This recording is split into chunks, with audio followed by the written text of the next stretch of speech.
The accusation came on a Tuesday, whispered across the general store counter like poison in a well. By Wednesday, Clara Whitmore's name was mud. By Friday, she was packing her trunk with hands that wouldn't stop shaking. Malcolm Hendricks, town council member, property owner, man who couldn't take no for an answer, had made sure of that. One rejected marriage proposal, and suddenly she was the scandal. The schoolhouse she'd scrubbed clean sat empty. The children she'd taught looked away. Justice? There was none. So Clara did what the frontier taught everyone eventually. She walked away from everything into nothing alone. If you want to see how far one woman can go when a whole town tries to bury her, stay with me till the end. Hit that like button and drop a comment with your city. I want to see how far this story travels. The morning Clara Whitmore left Dustfall Creek, the sky was the color of old bruises. She stood on the crooked boardwalk outside Mrs. Henley's boarding house, her single trunk at her feet, her carpetbag clutched in both hands like it might fly away. The street was empty, unnaturally so for a Saturday. Folks were inside, pretending not to watch through their curtains, pretending they hadn't spent the last 3 weeks turning her into a ghost. Clara's back hurt. Her eyes burned. She hadn't slept more than an hour at a stretch since the rumors started, and it showed in the hollow beneath her cheekbones, the gray tinge to her skin that even her carefully pinned hair couldn't hide. She'd bought a ticket on the westbound stage. It would take her as far as Redemption Falls, another 100 miles deeper into territory that didn't care who you were or what you'd done, because everyone out there was running from something. From there, she'd figure it out. She had $43 sewn into the lining of her coat and a letter of reference from a school board that no longer existed, at least not for her. The stage was late. Clara counted the windows facing the street. 14. She wondered how many had faces pressed against the glass right now, watching the fallen woman wait for her escape. She wondered if any of them felt even a splinter of guilt. Probably not. The door to the general store opened. The bell gave its cheerful jingle, absurdly out of place, and Clara's stomach dropped. But it was just Tommy Fletcher, 9 years old, one of her former students. He saw her and froze mid-step, his mother's hand on his shoulder yanking him back inside so fast he stumbled. Clara looked away, swallowed hard, kept her chin up. She'd done that a lot lately. Kept her chin up. It was the only thing left that she could control. "You're really going." The voice came from behind her, low, female, tentative. Clara turned. Beth Harmon stood 3 feet away, shawl pulled tight despite the warmth, eyes red-rimmed. Beth, who'd invited Clara to supper once a week when she'd first arrived. Beth, who'd stopped speaking to her 2 weeks ago without explanation. "I'm really going," Clara said. Her voice came out steady. Small miracle. Beth's mouth worked. "Clara, don't." Clara cut her off, not unkindly, just tired. "Whatever you're about to say, just don't." "He's lying. You know that, right? Malcolm Hendricks is lying." "I know that. You know that."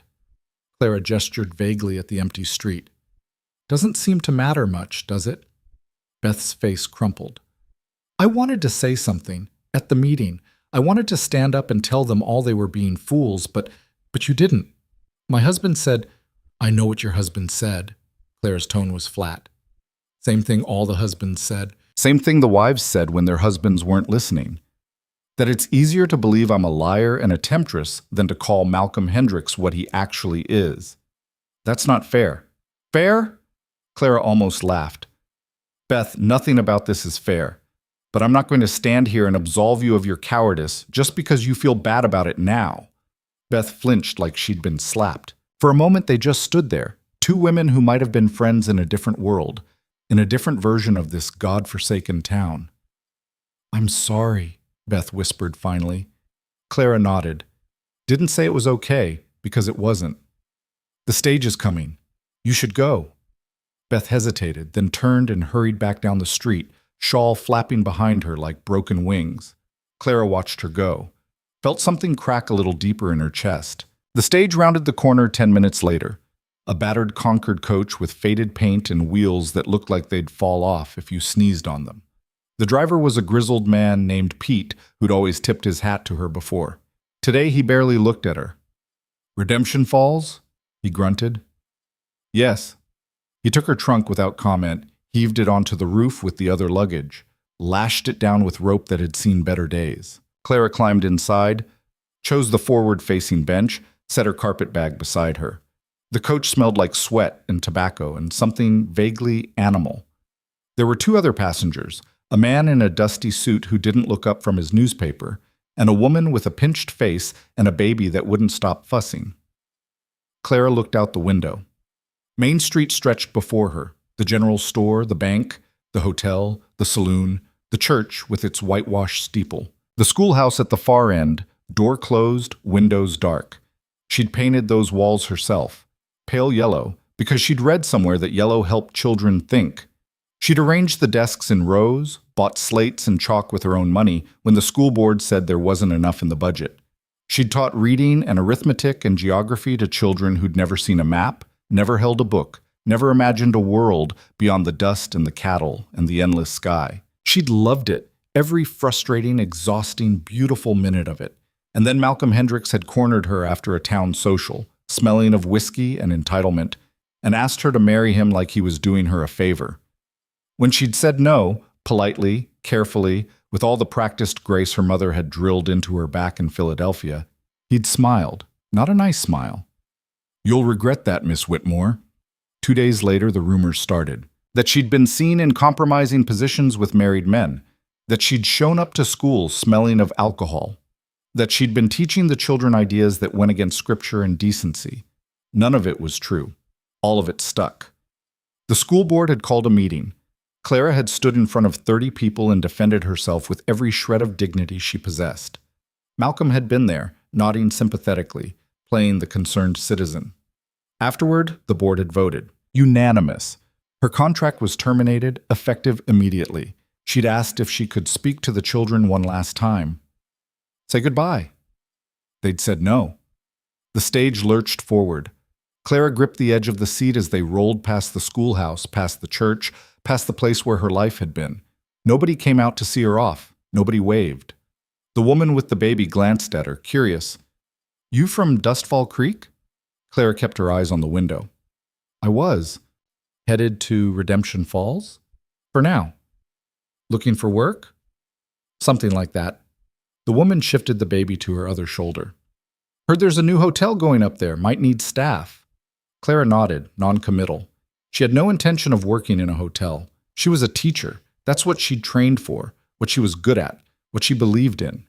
But teaching required references, required people willing to vouch for her character, and right now she had neither. So maybe she would work in a hotel, or a laundry, or a kitchen. Maybe she'd scrub floors and empty chamber pots and pretend that 4 years of education and 2 years of experience meant nothing. Maybe she'd survive.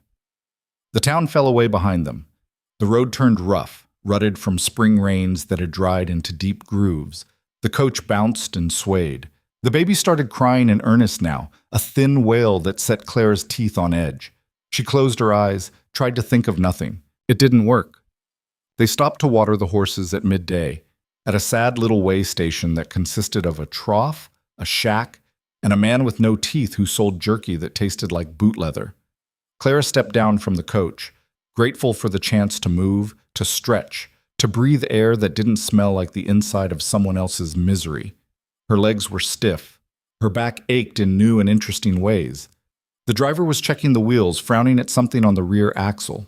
The suited man lit a cigarette and wandered off to piss behind the shack. The woman with the baby sat on the coach step, trying to get the child to nurse. Clara walked a little ways down the road, just to feel space around her, just to not be trapped in that box on wheels for 5 minutes. The landscape here was different from Dustfall Creek, harder, drier, more honest about what it was. Scrub brush and red dirt and rocks that looked like they'd been thrown by an angry giant. The sky stretched forever, empty and blue and utterly indifferent. She liked it better already. "Miss Whitmore?" Clara turned, heart skipping. A man stood by the horses, not the driver, someone else. Tall, lean, with a face that looked like it had been carved from the same rock as the landscape. Dark hair, dark eyes, a hat pulled low against the sun. He knew her name. That wasn't good. "I'm sorry, do I know you?" she asked, keeping her voice level, her hands relaxed at her sides even though her pulse was hammering. "No, ma'am. Name's Caleb Ryder." He didn't move closer, didn't do anything threatening, just stood there with his hands loose and visible. I was in Dustfall Creek yesterday. Heard you were leaving. Clara's jaw tightened. And you followed the stage? Why? Didn't follow the stage, happened to be headed this direction. That doesn't answer my question. He shifted his weight, glanced back at the coach, then at her again. Look, I'm not trying to frighten you. I heard what happened, what they said about you. I wanted you to know that some folks don't believe it. How generous. Clara's tone was sharp. Is that supposed to make me feel better? No, ma'am. I don't suppose it is. They stood there in the dust and the heat, this stranger and this exile, and Clara tried to figure out what he wanted. Men didn't just ride out to tell women they believed them. Men wanted something. What do you want, Mr. Ryder? Caleb. I didn't ask your first name. I asked what you want. His mouth twitched. Not quite a smile, but close. Fair enough. I want to make sure you get where you're going in one piece. I'm on a stage with a driver and 2 other passengers. I'll be fine. Stage has to turn back at Redemption Falls. Past that, you're on your own. That's my concern, not yours. Country past Redemption Falls is rough. A lot of empty space. A lot of men who'd see a woman traveling alone as an opportunity. Clara felt something cold settle in her stomach. I'll manage. I'm sure you will. He tipped his hat, started to turn away, then paused. But if you change your mind, I'll be in Redemption Falls for a few days. Ask at the livery. They'll know where to find me. He walked to a horse tied to the shack. A good-looking bay with intelligent eyes swung into the saddle with easy grace and rode off without looking back. Clara stood there, watching him go, feeling unsettled in a way she couldn't name. The driver called out, "Time to go." She climbed back into the coach. The baby had finally stopped crying. The suited man reeked of tobacco. The woman was dozing, head tilted back, mouth open. Clara settled into her seat, arranged her skirts, folded her hands in her lap. She thought about Caleb Ryder, about the fact that he'd ridden out just to tell her he believed her, about the fact that he'd offered help without demanding anything in return. She thought about the fact that trusting men was what had gotten her into this mess in the first place.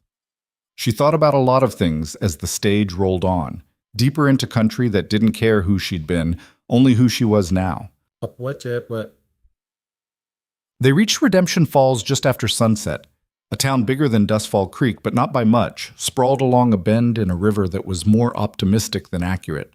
The buildings were newer, the streets wider, the whole place humming with the kind of energy that came from people who still believed in second chances.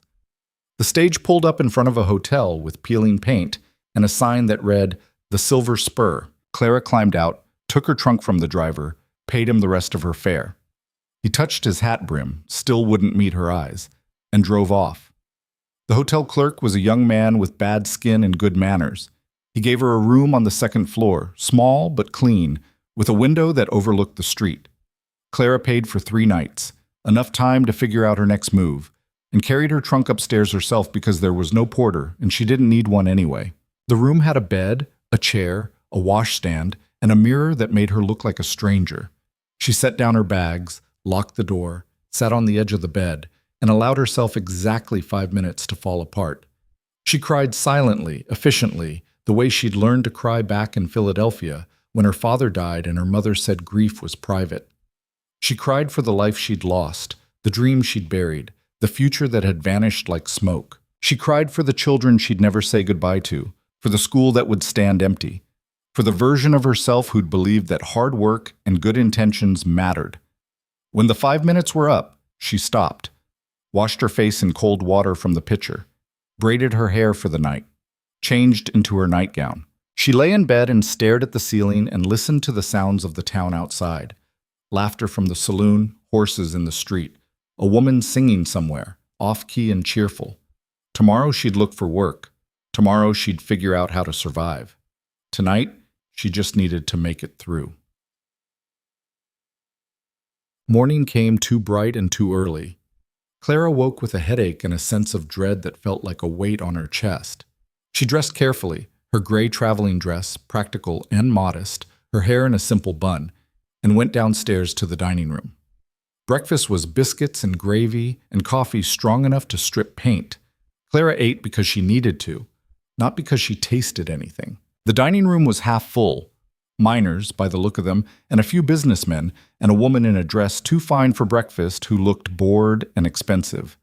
Clara kept her head down, didn't make eye contact, just ate and drank and tried to be invisible. "You're new," the voice came from her left. Clara looked up.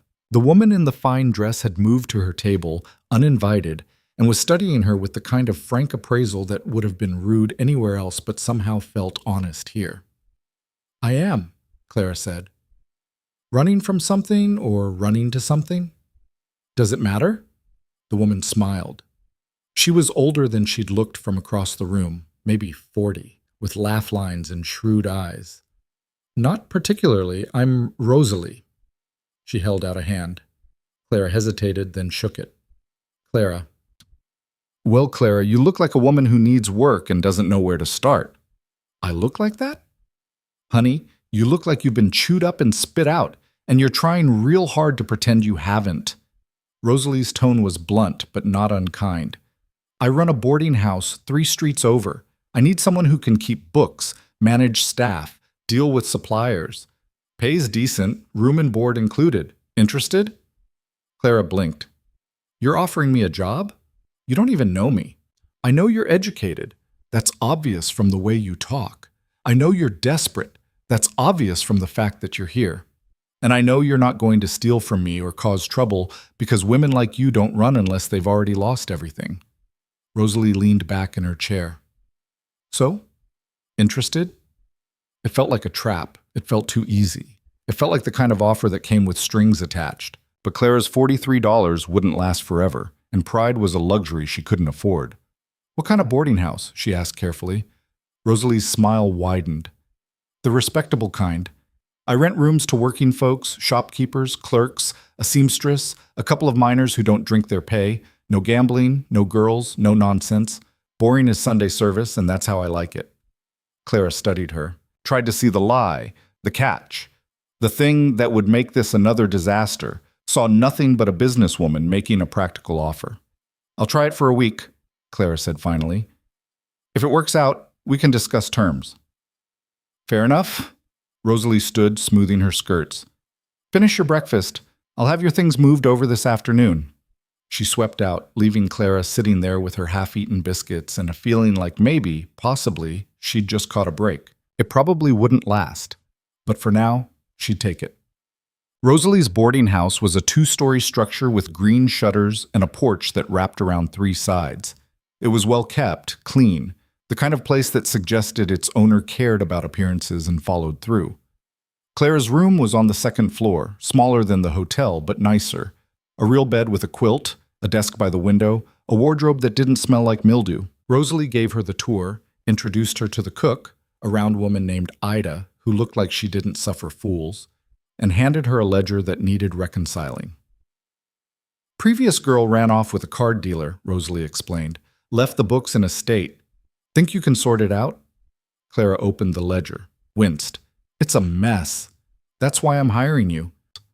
So Clara sat at the desk in the small office off the kitchen and worked through numbers that didn't add up, receipts that didn't match, entries that had been made by someone who clearly thought arithmetic was optional. It took her the rest of the day, but by evening she had a clear picture of the boarding house's finances, which were better than they looked once you untangled the chaos. She showed Rosalie her work. Rosalie glanced through it, nodded, and said, "You'll do." That night, Clara ate supper in the kitchen with Ida and 2 of the boarders, a quiet man who worked at the assayer's office, and a woman who sewed dresses for the wives of mine owners. The conversation was easy, inconsequential, the kind of talk that didn't require her to be anything other than present.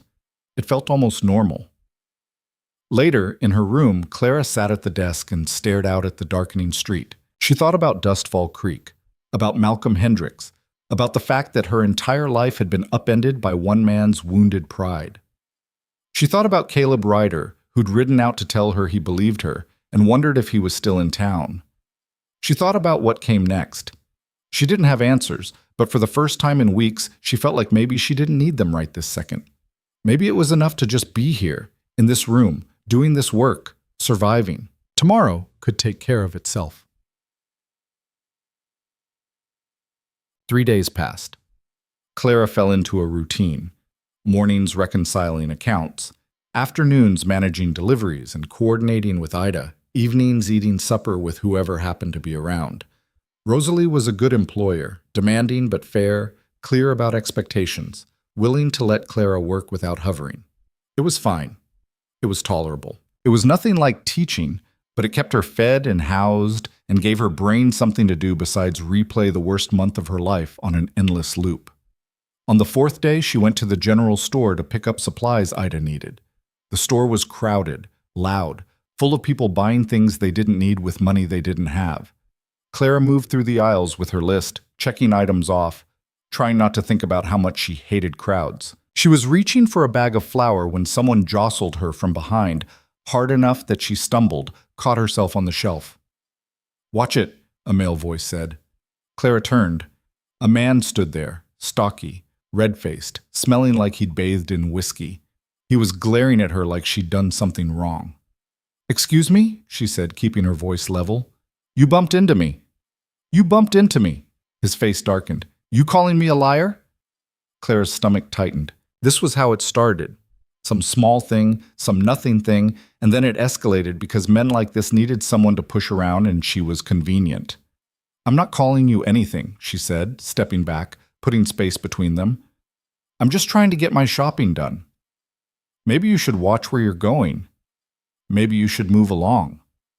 The words were out before she could stop them. The man's eyes narrowed. He stepped closer, close enough that she could smell the sour tang of his breath. "You got a mouth on you, don't you?" Clara's heart was pounding now, adrenaline spiking, but she kept her face calm. "I'm not looking for trouble." "Could have fooled me." A hand landed on the man's shoulder, firm, not aggressive. "Leave the lady alone, friend." Clara looked past the drunk man and felt something loosen in her chest. Caleb Ryder stood there, expression mild, posture relaxed, but there was something in his eyes that made the drunk man hesitate. "This ain't your business," the man muttered. "It is now." Caleb's voice was quiet. "Move along." For a moment it could have gone either way. Then the drunk man spat on the floor, shot Clara a look that promised retribution if they ever crossed paths again, and staggered off. Clara exhaled, realized her hands were shaking. "You all right?" Caleb asked. "I'm fine." She turned back to the shelf, grabbed the flour with hands that wouldn't quite cooperate. "Thank you for that." "Didn't do much." "You did enough." She added the flour to her basket, checked her list, tried to focus on something other than the way her pulse was still racing. Caleb didn't leave, just stood there, patient, like he had all the time in the world. Clara glanced at him. "Did you need something, Mr. Ryder?" "Told you to call me Caleb, and I didn't agree to that." Another almost smile. "Fair point." He shifted his weight, glanced around the crowded store. "You settled in all right? Found work?" "I did. I'm managing a boarding house." "Rosalie's place?" "You know her?" "Everyone knows Rosalie. She's good people." Clara nodded, felt awkward, didn't know what to do with this man who kept showing up, kept offering help, kept acting like he had some kind of stake in her survival. "I should finish my shopping," she said. I'll walk you back, in case your friend decides to try again." "That's not necessary." "Probably not. I'll do it anyway." There was no point arguing. Clara finished her shopping, paid for the supplies, and let Caleb carry the heavier items as they walked back to the boarding house. They didn't talk much, just the occasional comment about the weather, the town, the state of the roads. It should have been uncomfortable. Somehow it wasn't. At the boarding house, Caleb set the supplies on the porch and tipped his hat. "You take care, Miss Whitmore." "Clara," she heard herself say. "If I'm calling you Caleb, you might as well call me Clara." Something shifted in his expression, warmed, softened. "Clara, then." He left. Clara carried the supplies inside, helped Ida put them away, and tried not to think about the fact that twice now, Caleb Ryder had appeared exactly when she needed him. Coincidence, probably. Or maybe the frontier wasn't as unforgiving as she'd thought. A week turned into 2. Clara's job at the boarding house became less temporary, more permanent. Rosalie offered her a proper salary, a contract, a place to stay as long as she wanted it. Clara accepted because what else was she going to do? She wrote letters to teaching agencies in Denver, in Santa Fe, in San Francisco.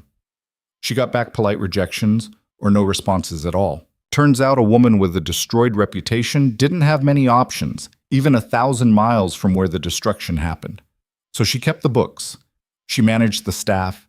She made sure the boarding house ran smoothly, and Rosalie's investment stayed profitable. It was fine work. Honest work. Work that used maybe 1/10 of what she was capable of. But that was life now. She saw Caleb around town. Not often, but enough to nod hello, to exchange a few words. He never pushed, never asked for anything, just existed in her periphery like a quiet promise that someone gave a damn. Then, 3 weeks after she'd arrived in Redemption Falls, everything changed. Clara was in the office working through inventory when Rosalie appeared in the doorway with a strange expression on her face. "There's someone here to see you," Rosalie said. "Who?" "Man from Dustfall Creek, says his name's Hendricks." The world tilted. Clara gripped the edge of the desk. "What does he want?" "Didn't say." "He's in the parlor." Clara stood. Her legs felt unsteady. "Tell him I'm not available." "Already tried. He says he's not leaving until he talks to you." Of course he did. Men like Malcolm Hendricks didn't take no for an answer. That's how this whole nightmare had started. Clara straightened her spine, smoothed her skirts. "Fine, but I want you in the room with me." "Wasn't planning on leaving you alone with him." They walked to the parlor together. Malcolm was standing by the window, hat in hand, looking around the room like he was cataloging its worth. He turned when they entered, and his face broke into a smile that made Clara's skin crawl. "Miss Whitmore? I'm so glad I found you." Clara didn't sit, didn't smile. "What do you want, Mr. Hendricks?" "I came to apologize." The words hung there, absurd and impossible. "Apologize," Clara repeated flatly. "Yes." He took a step toward her. Rosalie moved to block him, subtle but effective. He stopped. "I've been doing a lot of thinking since you left, and I realize now that I may have overreacted to your refusal." "Overreacted?" Clara's voice was ice. "You destroyed my reputation. You cost me my job. You drove me out of town. And you call that overreacting?" "I was hurt," he said, like that explained everything. "I'd offered you a good life, a respectable position, and you threw it back in my face. I wasn't thinking clearly." "You were thinking perfectly clearly. You wanted to punish me for saying no." His jaw tightened. "I'm here to make amends." "How generous." "The school board wants you back. They realize now that they made a mistake. Your position is waiting for you." Clara stared at him. "You think I'd go back? After what you did?" "I think you'd be smart to consider it. Teaching positions aren't easy to come by, Miss Whitmore, especially not for women with complicated histories." There it was. The threat wrapped in an offer. Come back and he'd restore her reputation. Refuse, and he'd make sure the rumors followed her everywhere. Clara felt Rosalie tense beside her, felt her own rage building, white-hot and clarifying. "Get out," she said quietly. Malcolm blinked. "I'm sorry?" "Get out." She took a step toward him now, and something in her face made him retreat. "You don't get to ruin my life and then waltz in here pretending to be my savior. You don't get to act like you're doing me a favor by undoing even a fraction of the damage you caused. And you sure as hell don't get to threaten me in my own home." "Miss Whitmore." "It's not Miss Whitmore. Not to you. You lost the right to my name the day you decided your wounded pride was more important than the truth." She was shaking now, but not with fear. With fury. "I don't want your apology. I don't want my job back. I don't want anything from you or from Dustfall Creek except for you to leave me alone." Malcolm's face flushed dark red. "You're making a mistake." "The only mistake I made was being polite when I turned you down the first time. I should have told you then what I'm telling you now. You're a small, petty man who can't stand that a woman might not want you. And I'd rather scrub floors for the rest of my life than spend one more second in your presence." She pointed at the door. "Get out, now, before I have you thrown out." For a moment she thought he might argue. Then Rosalie stepped forward, and whatever he saw in her face made him reconsider. He left, slammed the door behind him hard enough to rattle the windows. Clara stood there, breathing hard, shaking, feeling like she might fly apart. Rosalie put a hand on her shoulder. "You all right?" "No." Clara's voice cracked. "But I will be." You want me to have someone make sure he actually leaves town? Clara nodded, couldn't quite speak. Rosalie squeezed her shoulder once, then left to handle it. Clara sank into a chair, put her head in her hands, let herself shake. She'd done it. She'd faced Malcolm Hendricks and told him exactly what she thought of him and his pathetic attempts at manipulation. She'd chosen herself over the easy path back to respectability. It should have felt good. Mostly, it just felt exhausting. She sat there until the shaking stopped, until her breathing evened out, until she could think again. Then she stood up, straightened her dress, and went back to work. Because that's what you did. You survived. You moved forward. You didn't let the bastards win. Even when it cost you everything. Malcolm Hendricks left town that same evening, according to the boy Rosalie had sent to watch the hotel. Clara heard the news the next morning over breakfast and felt nothing. No relief, no triumph, just a hollow kind of tired that went bone deep. She poured herself more coffee, ate toast that tasted like paper, tried to convince herself that she'd won something. You did the right thing, Rosalie said from across the table. She was reading the newspaper, or pretending to, telling him off like that. Did I? You think you should have gone back? Clara set down her cup. I think I should have had the choice without it being sabotaged first. I think I should have been able to build a life without some man deciding he owned the outcome. She stared into her coffee. But we don't always get what we should have, do we? Rosalie folded her newspaper. No, we don't. They sat in silence for a while. Outside, the town was waking up. Horses in the street, merchants opening shops, the morning routine of a place that didn't care about one woman's private war. Clara finished her coffee and went back to work. The numbers didn't care how she felt. The ledgers needed balancing regardless. She lost herself in columns and receipts, in the mechanical process of making things add up. And for a few hours, she almost forgot that her entire future had just walked out the door, wearing a suit and wounded pride. Almost. Around noon, Ida brought her lunch, soup and bread, simple and warm. Clara ate at her desk, still working, barely tasting anything. She was deep in a supply order dispute when she heard boots on the porch, the front door opening, voices in the hall. Then Rosalie appeared in the doorway again, that same strange expression on her face. You're popular today, Rosalie said. Clara's stomach dropped. If it's Hendricks again, it's not. It's Caleb Ryder. Says he needs to talk to you. Clara set down her pen, wiped her palms on her skirt. Did he say what about? No, but he looks serious.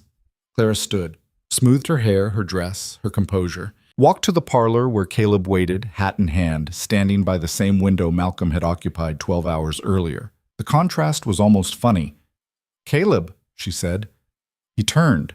His expression was grim. Clara, I heard Hendricks was here yesterday. Word traveled fast in small towns. He was. He's gone now. I know. I made sure of it. Clara blinked. You what? I was at the livery when he tried to rent a horse this morning. Told him if he didn't get on the next stage out, he'd regret it. Caleb's jaw was tight. He got on the stage. Something warm and complicated moved through Clara's chest. You didn't have to do that. Yeah, I did. Why? Caleb looked at her for a long moment. Because men like him don't stop unless someone makes them stop. And because you shouldn't have to keep fighting the same battle over and over. Clara didn't know what to say to that. Didn't know how to respond to this man who kept showing up, kept helping, kept acting like her problems mattered to him. Thank you, she said, finally. Inadequate, but honest. He nodded. Then he shifted his weight, glanced at the door, back to her. That's not the only reason I came by. No? I'm heading west in a few days, past the settlements into territory that's still mostly empty. I've got a homestead out there. Small operation, but it's mine. I came back to Redemption Falls to pick up supplies and settle some business. He paused. I wanted to ask if you'd consider coming with me. The words hung in the air between them, impossible and strange. Clara stared at him. You're asking me to go to your homestead? With you? I'm asking you to consider it, not as... He stopped, started again. I'm not asking anything improper. I've got a separate cabin on the property, meant for a foreman I never hired. You'd have your own space, your own privacy. But the territory out there, it's rough. Folks need teachers. Need someone who can read and write and help their kids learn something beyond surviving. You want me to teach? I think you should be doing what you're good at. And from what I heard, you're good at teaching. Clara's throat tightened. You heard wrong. I was good at teaching. Past tense. Why past tense? Because... She broke off, frustrated. Because Malcolm Hendricks made sure no one will hire me again. Because my reputation is ruined. Because even out here, 1,000 miles from where it happened, people will hear the stories and decide I'm not fit to be around children. Not everyone. Enough people. Caleb was quiet for a moment. Then he said, the families out past the settlements, they don't care much about stories from towns they've never heard of. They care about whether you can teach their kids to read, whether you'll show up when you say you will, whether you'll treat them fair. That's it. You make it sound simple. It is simple, just not easy. Clara turned away, walked to the window, looked out at the street. Her mind was racing. This was insane. She barely knew this man. She'd be leaving the safety of Rosalie's boarding house, the steady work, the one piece of stability she'd managed to build in the wreckage of her life. She'd be going into empty country with a stranger, based on nothing but his word that he meant her no harm. Every instinct she had said it was a trap, except the way he'd looked at her in the general store, the way he'd ridden out to tell her he believed her, the way he'd run Malcolm Hendricks out of town without being asked. How far is your homestead? She asked. 3 days' ride, maybe 4, depending on weather. And these families who need a teacher, how many are there? Maybe a dozen, spread out over 50 miles. Wouldn't be like a town school. You'd probably have to travel between them, stay a few days at each place. You've thought this through. I have. Clara closed her eyes, tried to think past the fear, past the exhaustion, past the part of her that just wanted to stay put and not risk anything ever again. She thought about the ledgers on her desk, the boarding house accounts that would balance perfectly well without her, the work that kept her busy but didn't feed the part of her that needed to matter. She thought about the children in Dustfall Creek, the ones she'd never gotten to say goodbye to.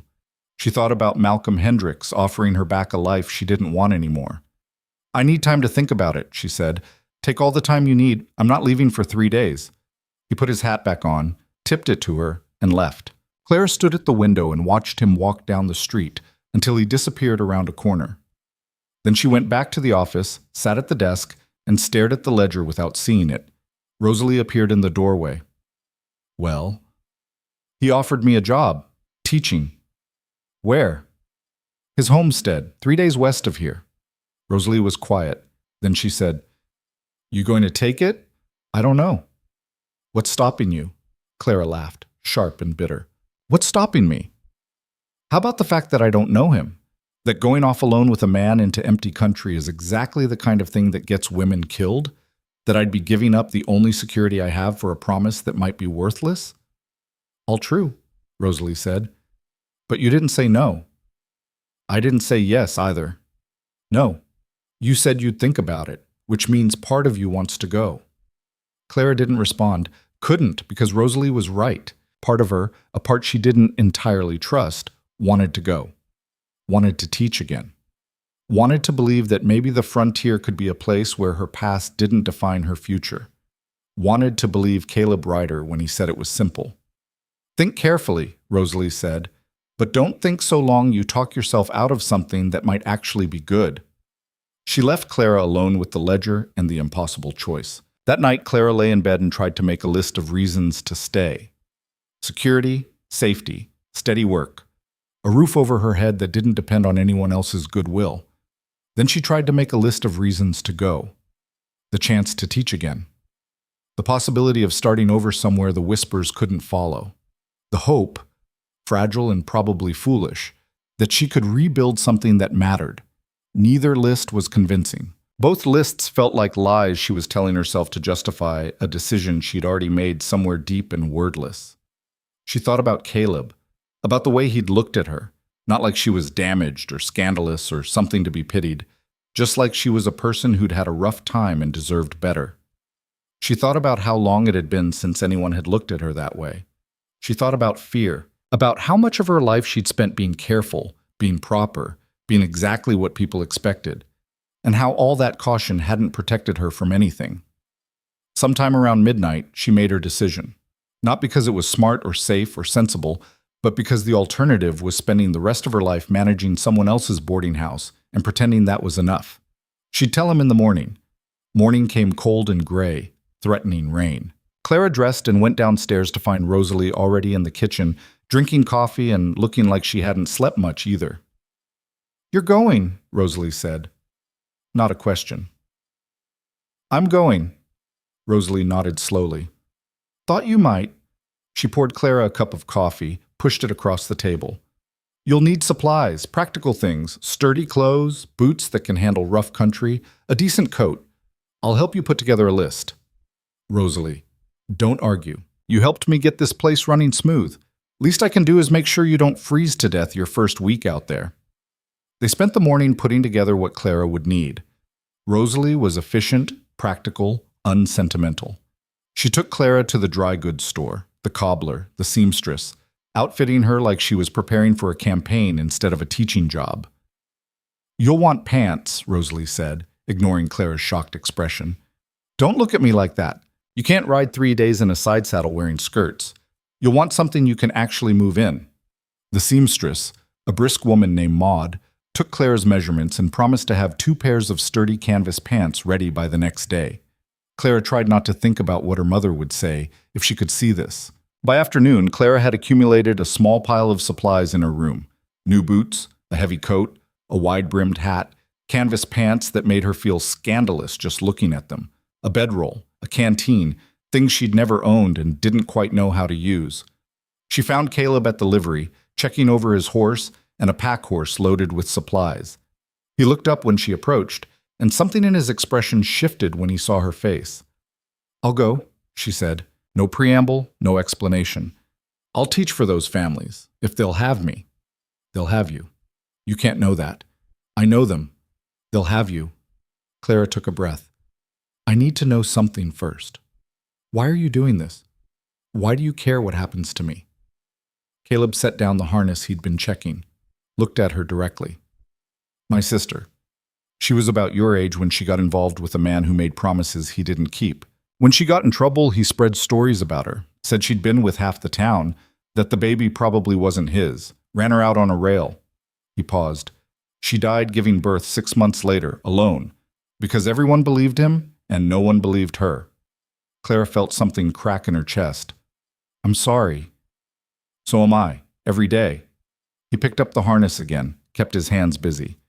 "I can't fix what happened to my sister. But when I heard what happened to you, heard the way folks were talking, I thought maybe I could do something this time.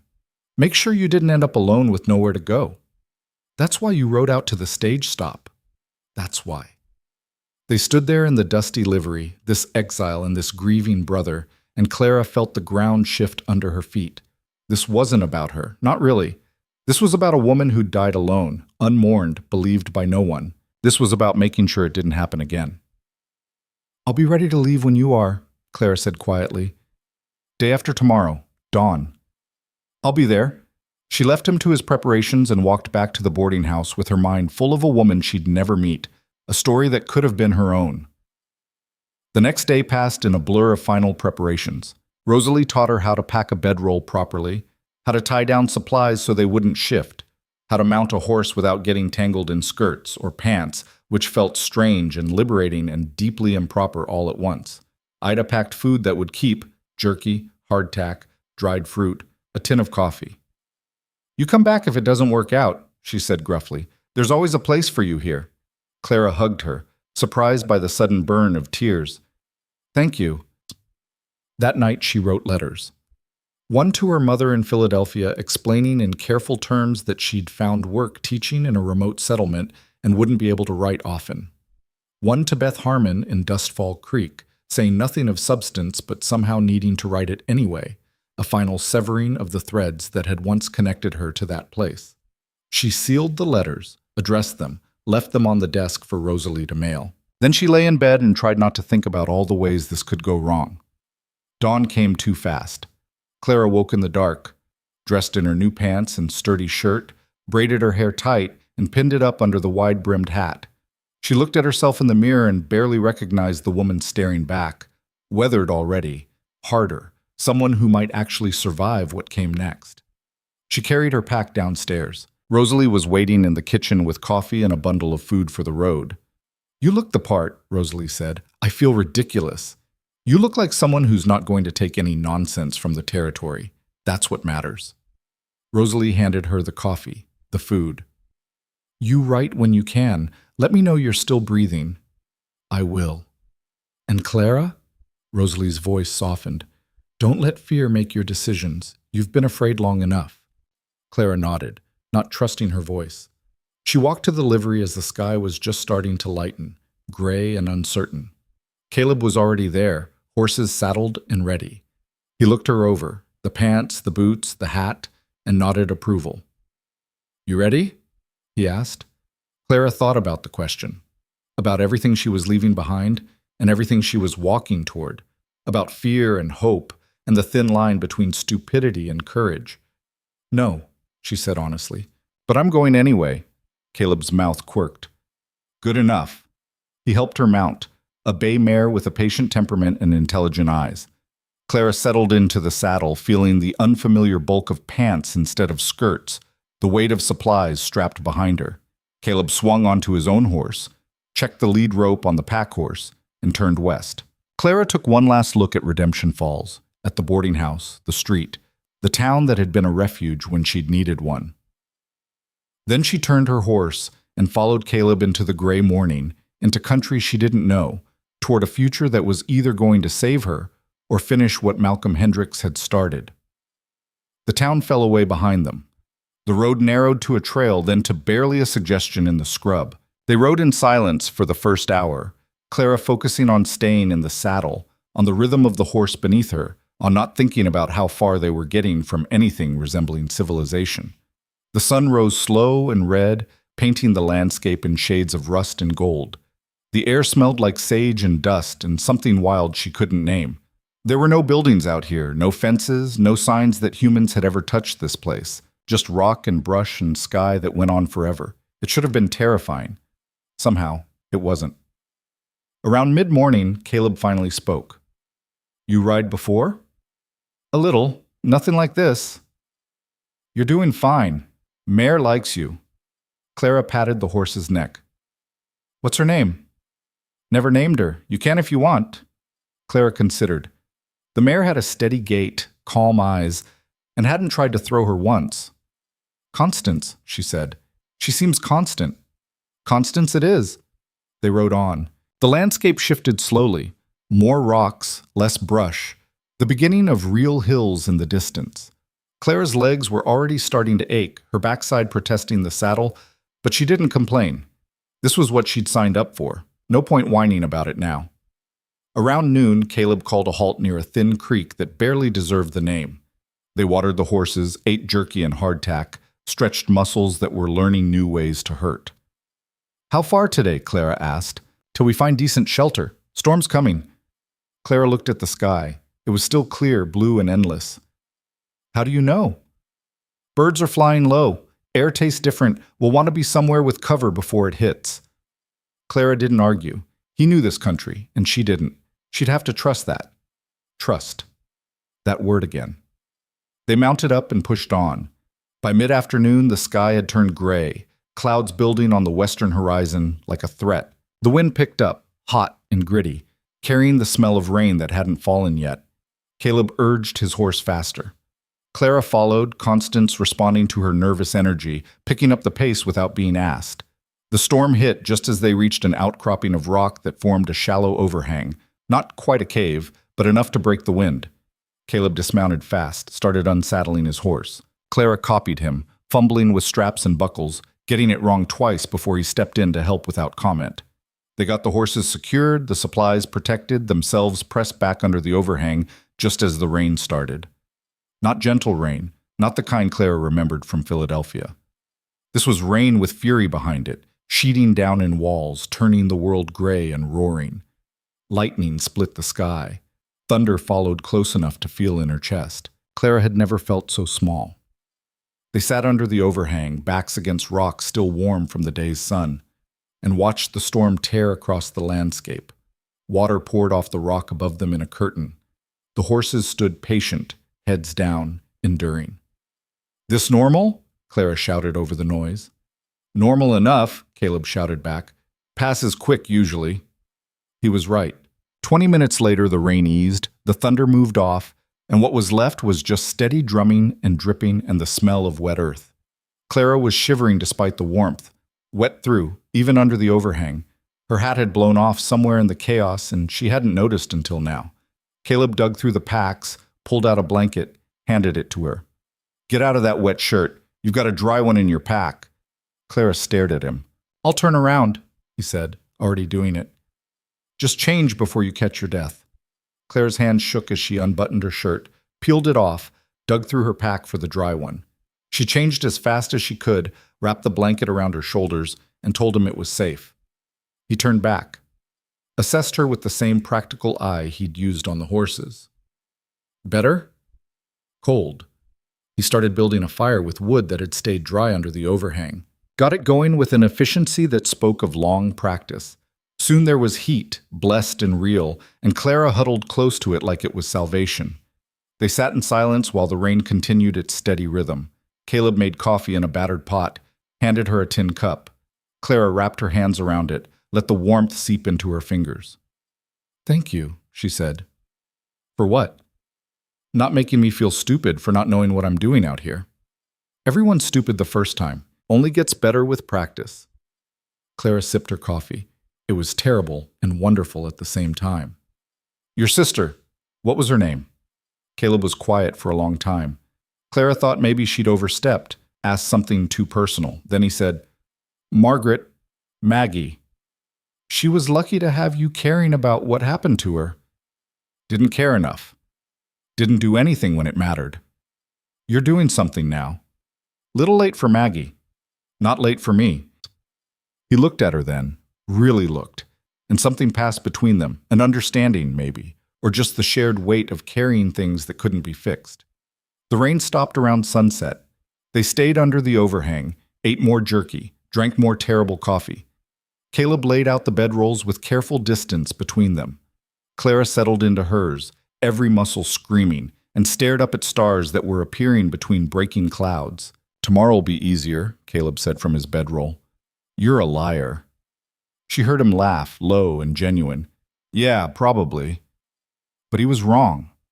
Tomorrow wasn't easier. Neither was the day after.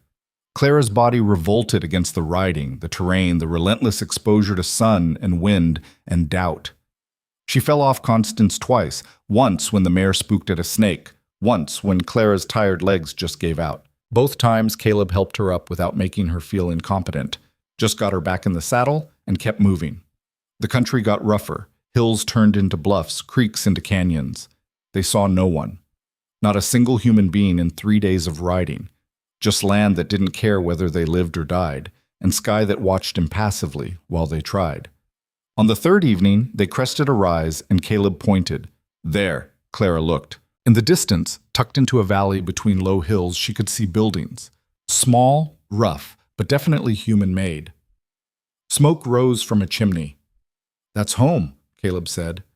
Clara felt something loosen in her chest. They'd made it. She'd survived the journey. Whatever came next, at least she was still here to face it. They rode down into the valley as the sun set behind them, painting everything gold and red and impossible. The homestead grew clearer. A main cabin, a smaller one beside it, a barn, a corral with horses, fields that had been cleared and planted with something green. It looked like hope. It looked like work. It looked like a place where maybe, possibly, a woman with a destroyed reputation could start over. Caleb led them to the barn, started unsaddling the horses. Clara slid off Constance and nearly collapsed, her legs refusing to hold her. She grabbed the saddle to steady herself. "Take your time," Caleb said. "Not in a rush now." Clara nodded, not trusting her voice. She helped with the horses as much as her shaking hands would allow, then followed Caleb to the smaller cabin. He opened the door, stepped back to let her enter first. It was simple. One room, a bed, a table, a chair, a fireplace. Clean but dusty from disuse. Windows that looked out over the valley. A door that locked from the inside. "It's yours," Caleb said. "Long as you want it." Clara set down her pack. looked around at this small, rough room that was hers. Hers. No landlord, no rules, no one watching to make sure she behaved properly. "Thank you," she said, and meant it deeper than words could carry. Caleb nodded. "I'll bring wood for the fire. Get you settled, then I'll let you rest." He did exactly that, brought wood, got the fire going, left supplies on the table. Then he tipped his hat and walked out, closing the door quietly behind him. Clara stood in the middle of her cabin and felt something she hadn't felt in months. Safe. She was safe. For now, that was enough. Clara woke to silence so complete it felt like a physical presence. No boarders moving in the hallway above her, no Ida clanking pots in the kitchen, no town sounds drifting through the window, no horses, no wagon wheels, no voices calling to each other in the street, just silence, and birdsong, and wind moving through grass. She lay in the narrow bed and stared at the ceiling beams, rough-hewn and honest, and tried to remember the last time she'd woken up without dread sitting on her chest like a stone. Couldn't remember. That life felt like it belonged to someone else. She got up slowly, her body a catalog of new pains. 3 days in the saddle had left her muscles confused about their purpose. Walking to the washstand felt like an achievement. She poured water from the pitcher, washed her face, braided her hair, looked at herself in the small mirror propped on the table. Still her. Still here. Still standing. Good enough. She dressed in the canvas pants and shirt that were already starting to feel less scandalous and more practical, then stepped outside into morning that tasted different from any morning she'd known. Cleaner, sharper. Like the air itself hadn't been used yet. Caleb was already up, working in the corral with a horse that looked half wild. He saw her and raised a hand in greeting, but didn't stop what he was doing. Clara appreciated that. No hovering, no checking on her like she might break. She walked to the main cabin and knocked. No answer. The door was unlocked, so she pushed it open and stepped inside. The cabin was bigger than hers, but not by much. One main room with a kitchen area, a table, chairs that didn't match, a fireplace that looked well used. A door leading to what was probably a bedroom. Everything was clean but worn, functional without being comfortable. A man's space, built for survival rather than living. There was coffee on the stove, still warm. Clara poured herself a cup and walked back outside to sit on the porch steps, watching Caleb work the horse with a patience that seemed infinite. The valley stretched before her, green and gold in the morning light. Hills rose on 3 sides, not mountains, but substantial enough to make her feel enclosed in a good way, protected rather than trapped. She could see where Caleb had cleared fields, planted crops that were growing in neat rows. Could see the barn, the chicken coop, a vegetable garden fenced against deer or rabbits or whatever else wanted to eat it. It was small. It was isolated. It was so far from anything resembling her old life that she might as well have moved to the moon. She took a sip of terrible coffee and felt something like contentment. Caleb finished with the horse and walked over, wiping sweat from his forehead with his sleeve. He sat down on the steps beside her, not too close, and accepted the cup of coffee she handed him. "Sleep all right?" he asked. "Better than I have in weeks." "Good." He drank his coffee, stared out at the valley. "Figured we'd take today slow. Let you get your bearings. Tomorrow I'll start introducing you around." "To the families?" "To the ones closest. There's the Johnsons about 5 miles north. They've got 3 kids who need teaching. The Weavers to the west, 2 kids. The Pritchards south, 4 kids and another on the way." He paused. "They're spread out. You'll probably have to rotate between them, spend a week or so at each place. It's not ideal, but it's what there is." Clara nodded slowly.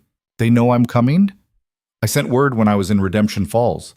They know a teacher was interested. They don't know the details, and they won't ask. Out here, folks don't pry into where you came from. Just care about what you can do now." "What if they don't like me?" Caleb looked at her. "Then you'll win them over, same as you do anywhere." Clara wanted to believe that, wanted to trust that her skills mattered more than her history. But Dustfall Creek had taught her that what you could do meant nothing if people decided you were the wrong kind of person. "What did you tell them about me?" she asked. "That you were a real teacher, trained properly, experienced with children, that you were looking for a place where your work mattered more than town politics." He set down his cup. "Didn't mention Dustfall Creek, didn't mention Hendricks. That's your story to tell or not tell. Your choice." Clara felt her throat tighten. Choice. When was the last time she'd had real choice about anything? "Thank you," she said quietly. They sat in companionable silence for a while. Then Caleb stood, dusted off his pants. "I've got work to do. You need anything? Just holler. Otherwise, place is yours to explore." He walked off toward the barn. Clara stayed on the porch, drinking coffee that was getting cold, watching the valley wake up fully under the climbing sun. She spent the day getting to know the homestead, walked the perimeter of the cleared land, studied the crops growing in careful rows, found the chicken coop and collected eggs because it seemed useful, explored the barn, which was better built than either of the cabins and smelled like hay and horses and honest work. The horses watched her with mild interest. Besides Constance and Caleb's bay and the pack horse, there were three others, two workhorses built like barrels and a gray gelding with a scar across his shoulder that looked old and well-heeled. Clara stood in the barn and tried to imagine making a life here, tried to picture herself riding between homesteads, teaching children whose names she didn't know yet, building something that mattered in this valley that didn't care about her past. It felt possible. It felt terrifying. Both things could be true at once. That evening, Caleb made supper, venison stew that was better than it had any right to be, and bread he'd baked that morning. They ate at his table, in his cabin, with the door open to let in the cooling air. "You cook like this every night?" Clara asked. "When I'm here. When I'm out checking the stock, it's jerky and hardtack, same as anyone." "Where'd you learn?" "My mother said a man who couldn't feed himself was only half useful." He smiled slightly. "She had opinions." "Smart woman." "She was." Clara mopped up stew with bread. "How long have you been out here?" 4 years. Bought the land from a man who'd given up on it, built the cabins, cleared the fields. It's not much, but it's mine." "It's more than nothing." "That's what I figure."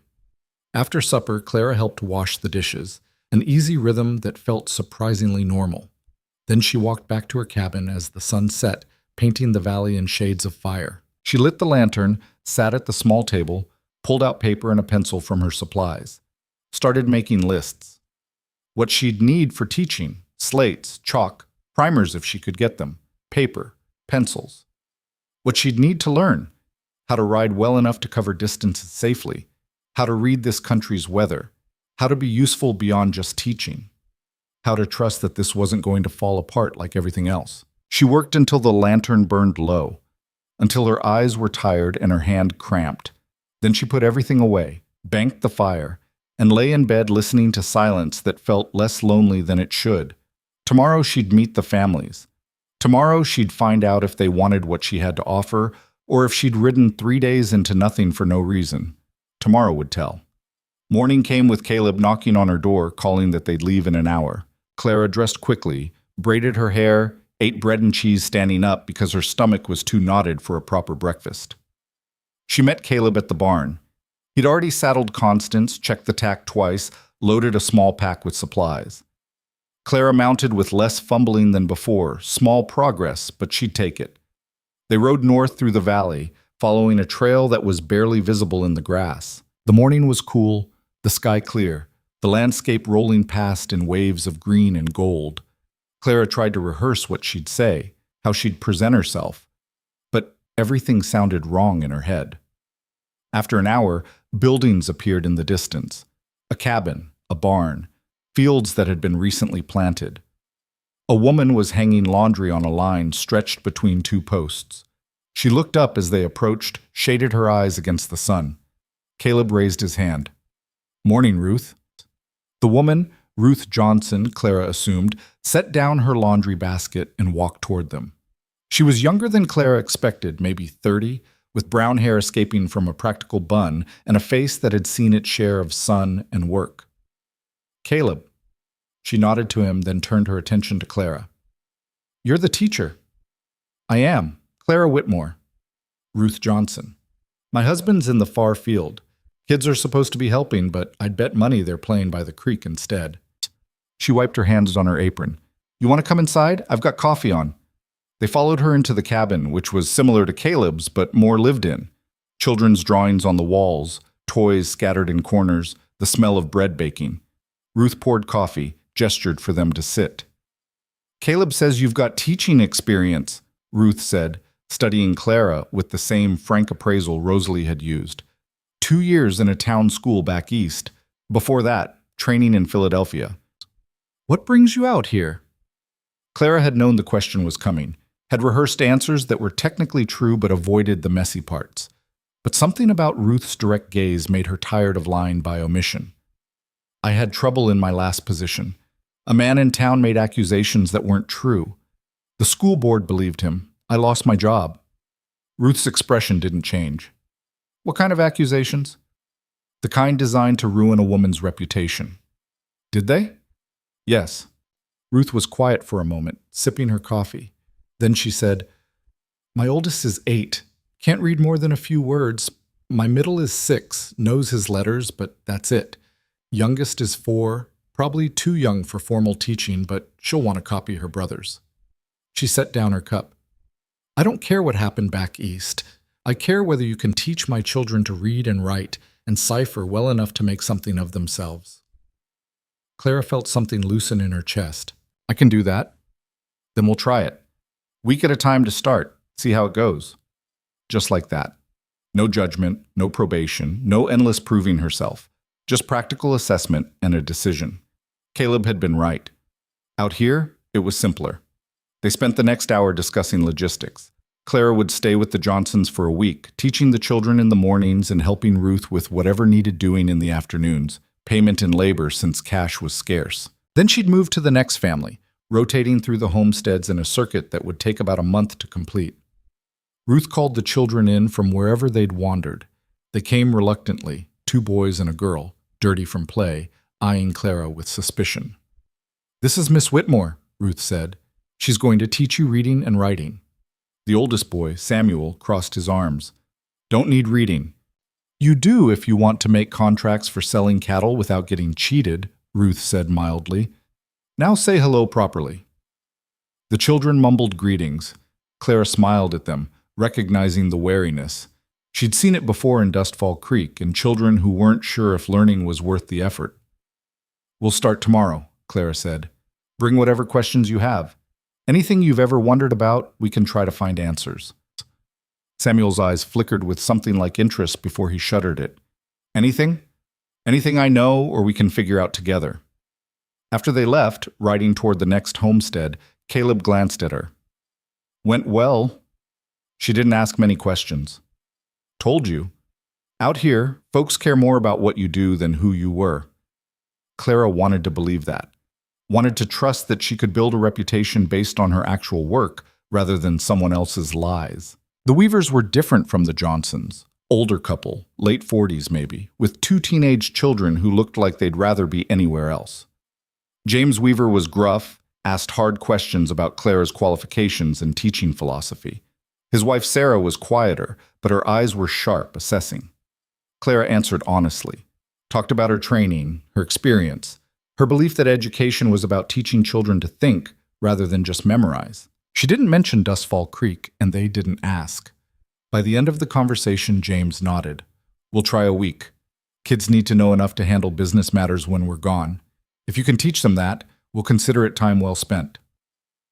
The Pritchards were the hardest. 4 children ranging from 3 to 11, a mother who looked exhausted, and a father who was missing, out hunting, his wife explained, or checking the stock, or maybe just avoiding the chaos of his own household. Clara looked at the children, at the mother trying to manage too much alone, and made a decision. I'll teach the older 3, she said, and if you need help with the youngest while we're working, I can manage that too. No extra charge. But the mother, Annie Pritchard, looked like she might cry. You'd do that? I would. By the time they rode back to Caleb's homestead, the sun was setting and Clara's head was full of names and faces and logistics. 3 families, 9 children, a circuit that would keep her busy and moving. It was more than she'd hoped for. You did good today, Caleb said as they unsaddled the horses. I didn't do anything except talk. You showed up. You were honest. You offered what you could. That's doing something. Clara brushed Constance in silence, thinking about that. About how showing up and being honest used to be the bare minimum, and now it felt like an achievement. Over the next week, Clara prepared. She inventoried what supplies she had, made lists of what she'd need, started planning lessons that could work for children of different ages and abilities. Caleb rode to a trading post 2 days away and came back with slates, chalk, paper, pencils. More than Clara had asked for, better quality than she'd expected. "How much do I owe you?" she asked, looking at the supplies. "Consider it an investment. You teach those kids well, more families will want you. More families means this whole territory gets stronger." "That's a long-term bet. I'm a patient man." Clara studied him. This cowboy who'd ridden out to help a stranger, who'd brought her to his homestead, who kept investing in her success without asking for anything in return. She still didn't entirely understand it, but she was learning to accept it. "Thank you," she said. "You already thanked me." "I'm thanking you again." He smiled slightly. "You're welcome again."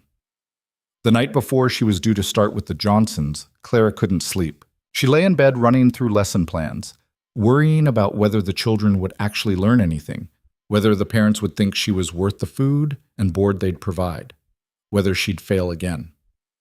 Around midnight, she gave up on sleep and lit the lantern, pulled out her teaching notes from Philadelphia, from Dustfall Creek, all the accumulated knowledge from 4 years of training and 2 years of practice, reminded herself that she knew how to do this, that she was good at this, that Malcolm Hendricks had taken her job but he hadn't taken her competence. Morning came too fast. Caleb helped her load supplies onto Constance, gave her a canteen and trail food in case she got lost. "Follow the creek north," he said. "Can't miss it." "What if I do miss it?" "Then Constance knows the way. Just give her head and she'll take you there." Clara mounted, supplies secured behind her, everything she needed for a week packed in saddlebags that still felt foreign. She looked down at Caleb. "Wish me luck?" "Don't need luck. You've got skill. That's better." She rode north as the sun climbed, following the creek like he'd said, trying not to think about all the ways this could go wrong.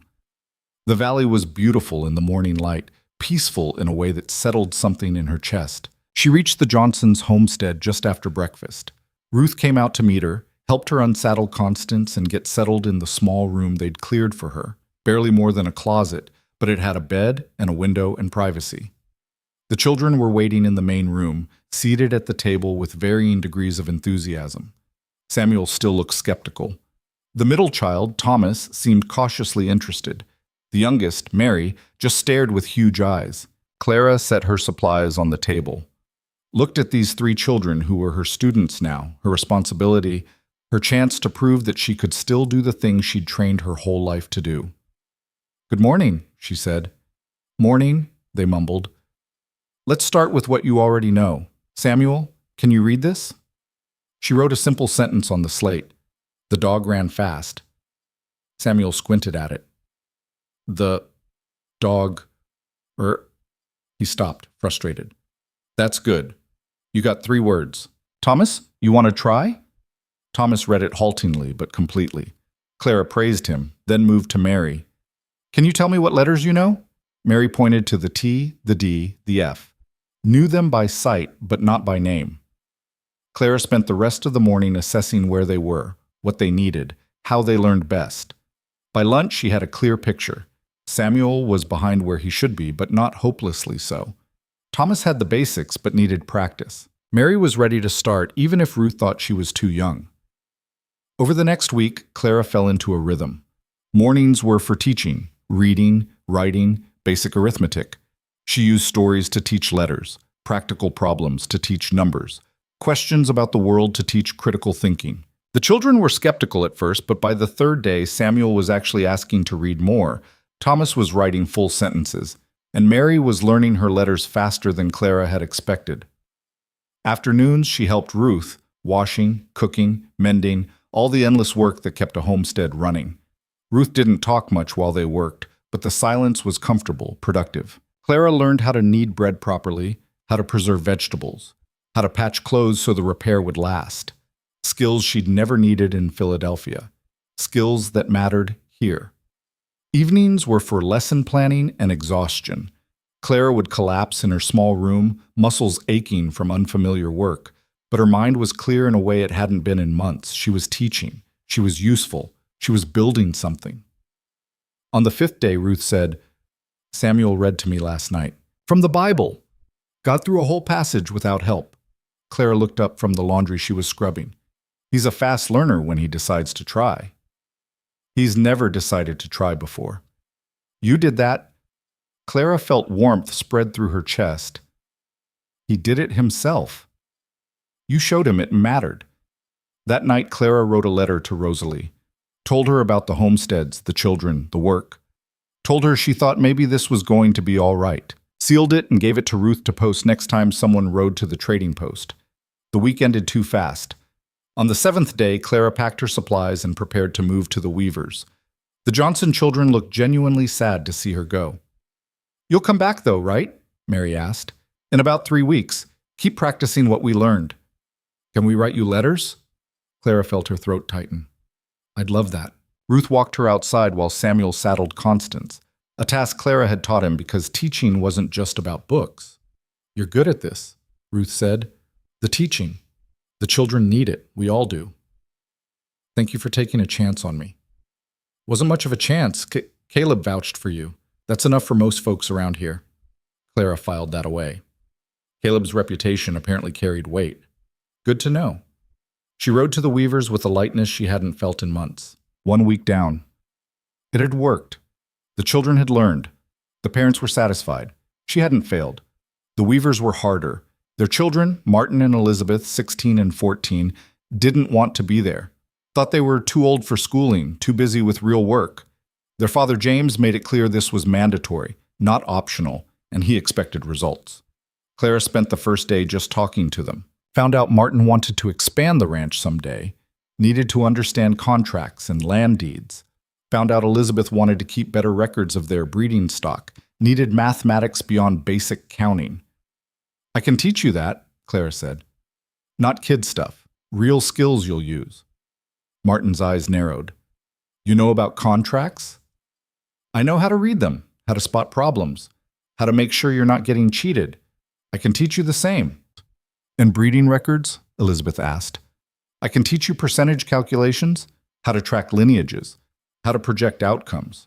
All the math you'd need. They looked at each other. Something shifted. All right, Martin said. We'll try it. The week with the Weavers was intense. Clara taught them reading through actual contracts James provided, taught mathematics through real breeding records, taught writing through business correspondence they'd actually need to send. It was harder than teaching young children, but more satisfying when they got it. By the end of the week, Elizabeth had redesigned their entire breeding record system. Martin had identified 3 problems in an old land contract that could have cost his father money. James Weaver shook Clara's hand when she left. You'll come back? Every 3 weeks. Good.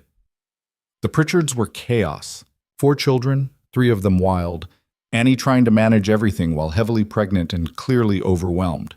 Clara taught the older 3 in the mornings, then helped Annie with the youngest and whatever household work needed doing.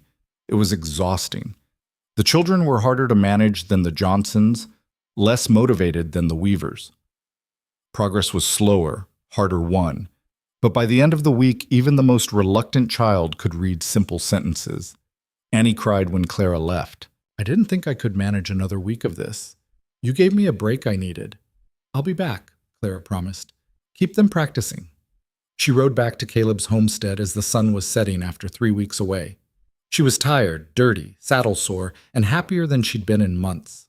Caleb was on the porch when she arrived, working on some piece of tack that needed mending. He looked up and smiled. How'd it go? Clara dismounted, stretching muscles that screamed protest. It worked. All 3 families want me back. Told you. You're insufferable. Probably. That night they ate supper together, venison stew again, because apparently that was Caleb's signature dish, and Clara told him about the weeks, the successes, the challenges, the small moments that had mattered. He listened without interrupting, asking occasional questions, seeming genuinely interested. You look different, he said when she'd finished. Different how?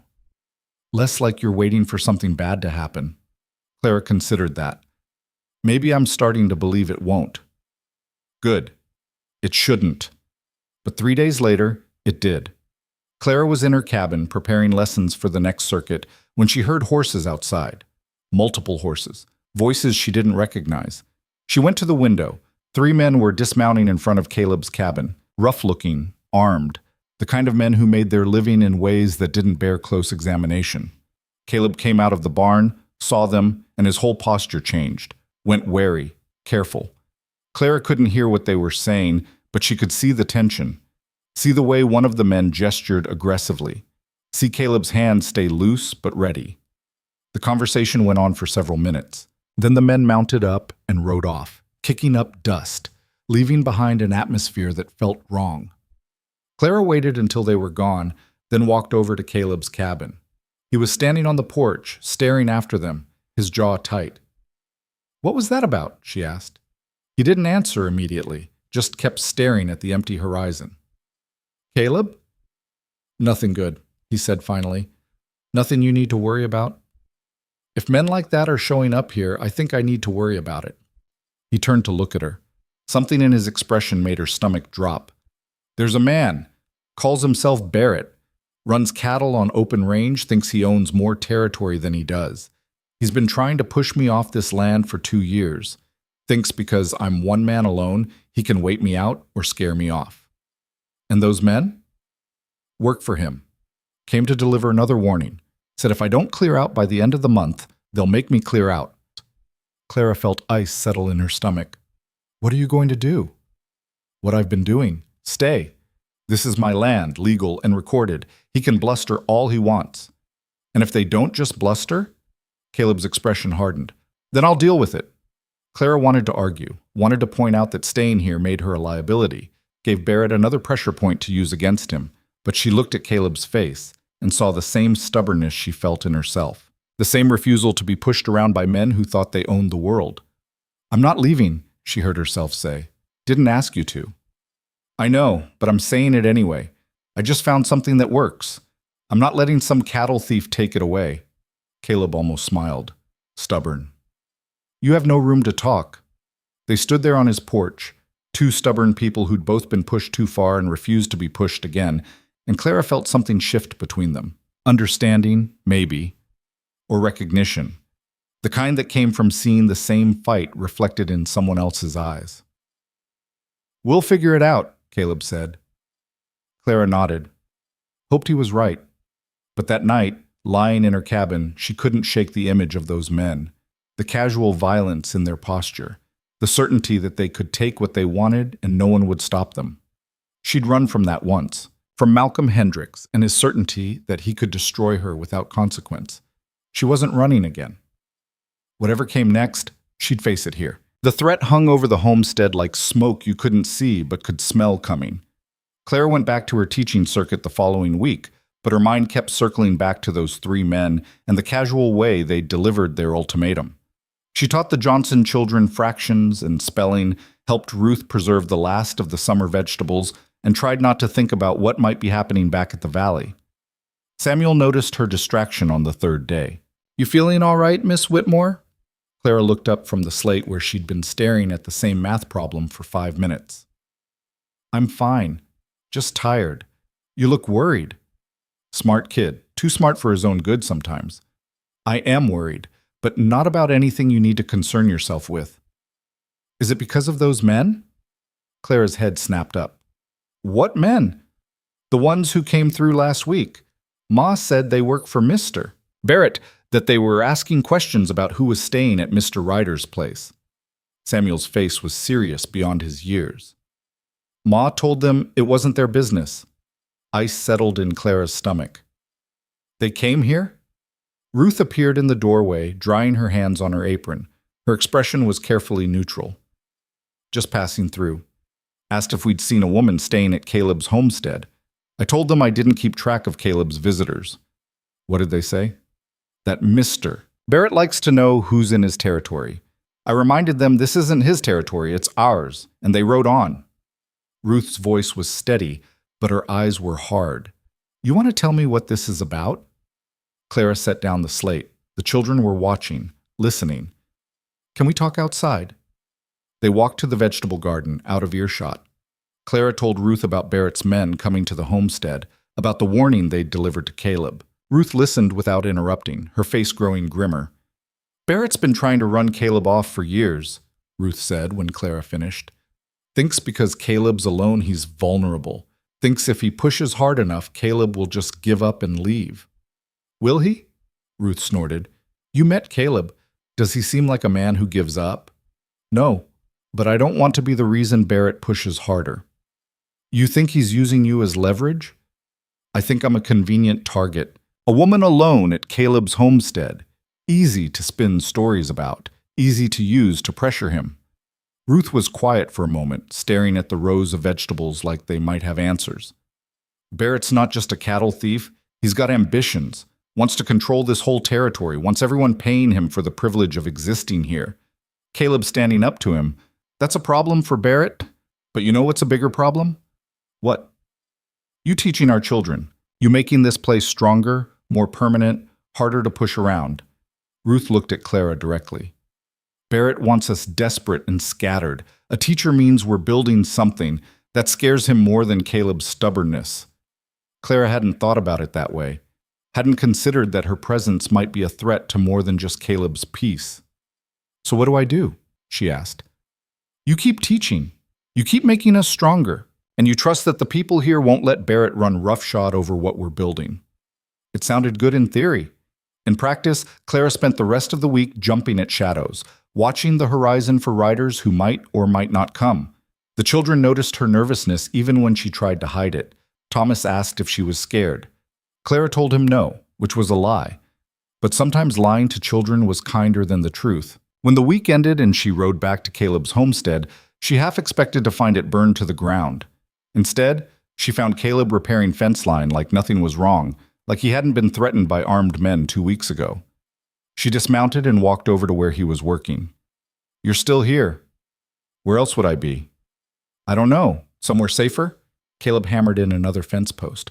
This is the safest place I know. I built it. I know every approach, every sightline, every place someone could hide. If Barrett's men come back, they won't have the element of surprise. Clara looked around the valley with new eyes, saw what he was talking about, the way the cabin was positioned to see anyone coming from 3 directions, the way the barn provided cover, the way the hills created natural barriers. You've been preparing for this, she said. Since the first time Barrett's men showed up, yeah. He set down the hammer, wiped sweat from his forehead. I'm not stupid, Clara. I know what men like him are capable of, but I'm also not leaving. This is my land, my home. I'm staying. Even if it gets you killed, even then, he met her eyes. But I'd understand if you wanted to go back to Redemption Falls, back to Rosalie's boarding house where it's safe. This isn't your fight. Clara thought about that. About safety and boarding houses and a life spent keeping ledgers that didn't matter. Thought about the Johnson children learning to read, the Weaver kids understanding contracts, Annie Pritchard's exhausted gratitude. I'm staying too, she said. Clara, don't. I've run before. I'm not running again. She picked up a fence post, handed it to him. Besides, someone needs to make sure you don't get so focused on Barrett that you forget to eat. Caleb almost smiled. Stubborn woman. You already said that. Bears repeating. They worked on the fence together until sunset, not talking much, just the rhythm of physical labor and shared purpose. When they finished, Clara's hands were blistered and her shoulders ached, but she felt more solid than she had in weeks. That night, Caleb made supper and they ate on his porch, watching stars appear one by one in a sky so clear it felt like you could see forever. Clara thought about Malcolm Hendricks and his petty revenge, about how Barrett's threats were different, more direct, more violent, but somehow cleaner. At least with Barrett, you knew where the danger was coming from.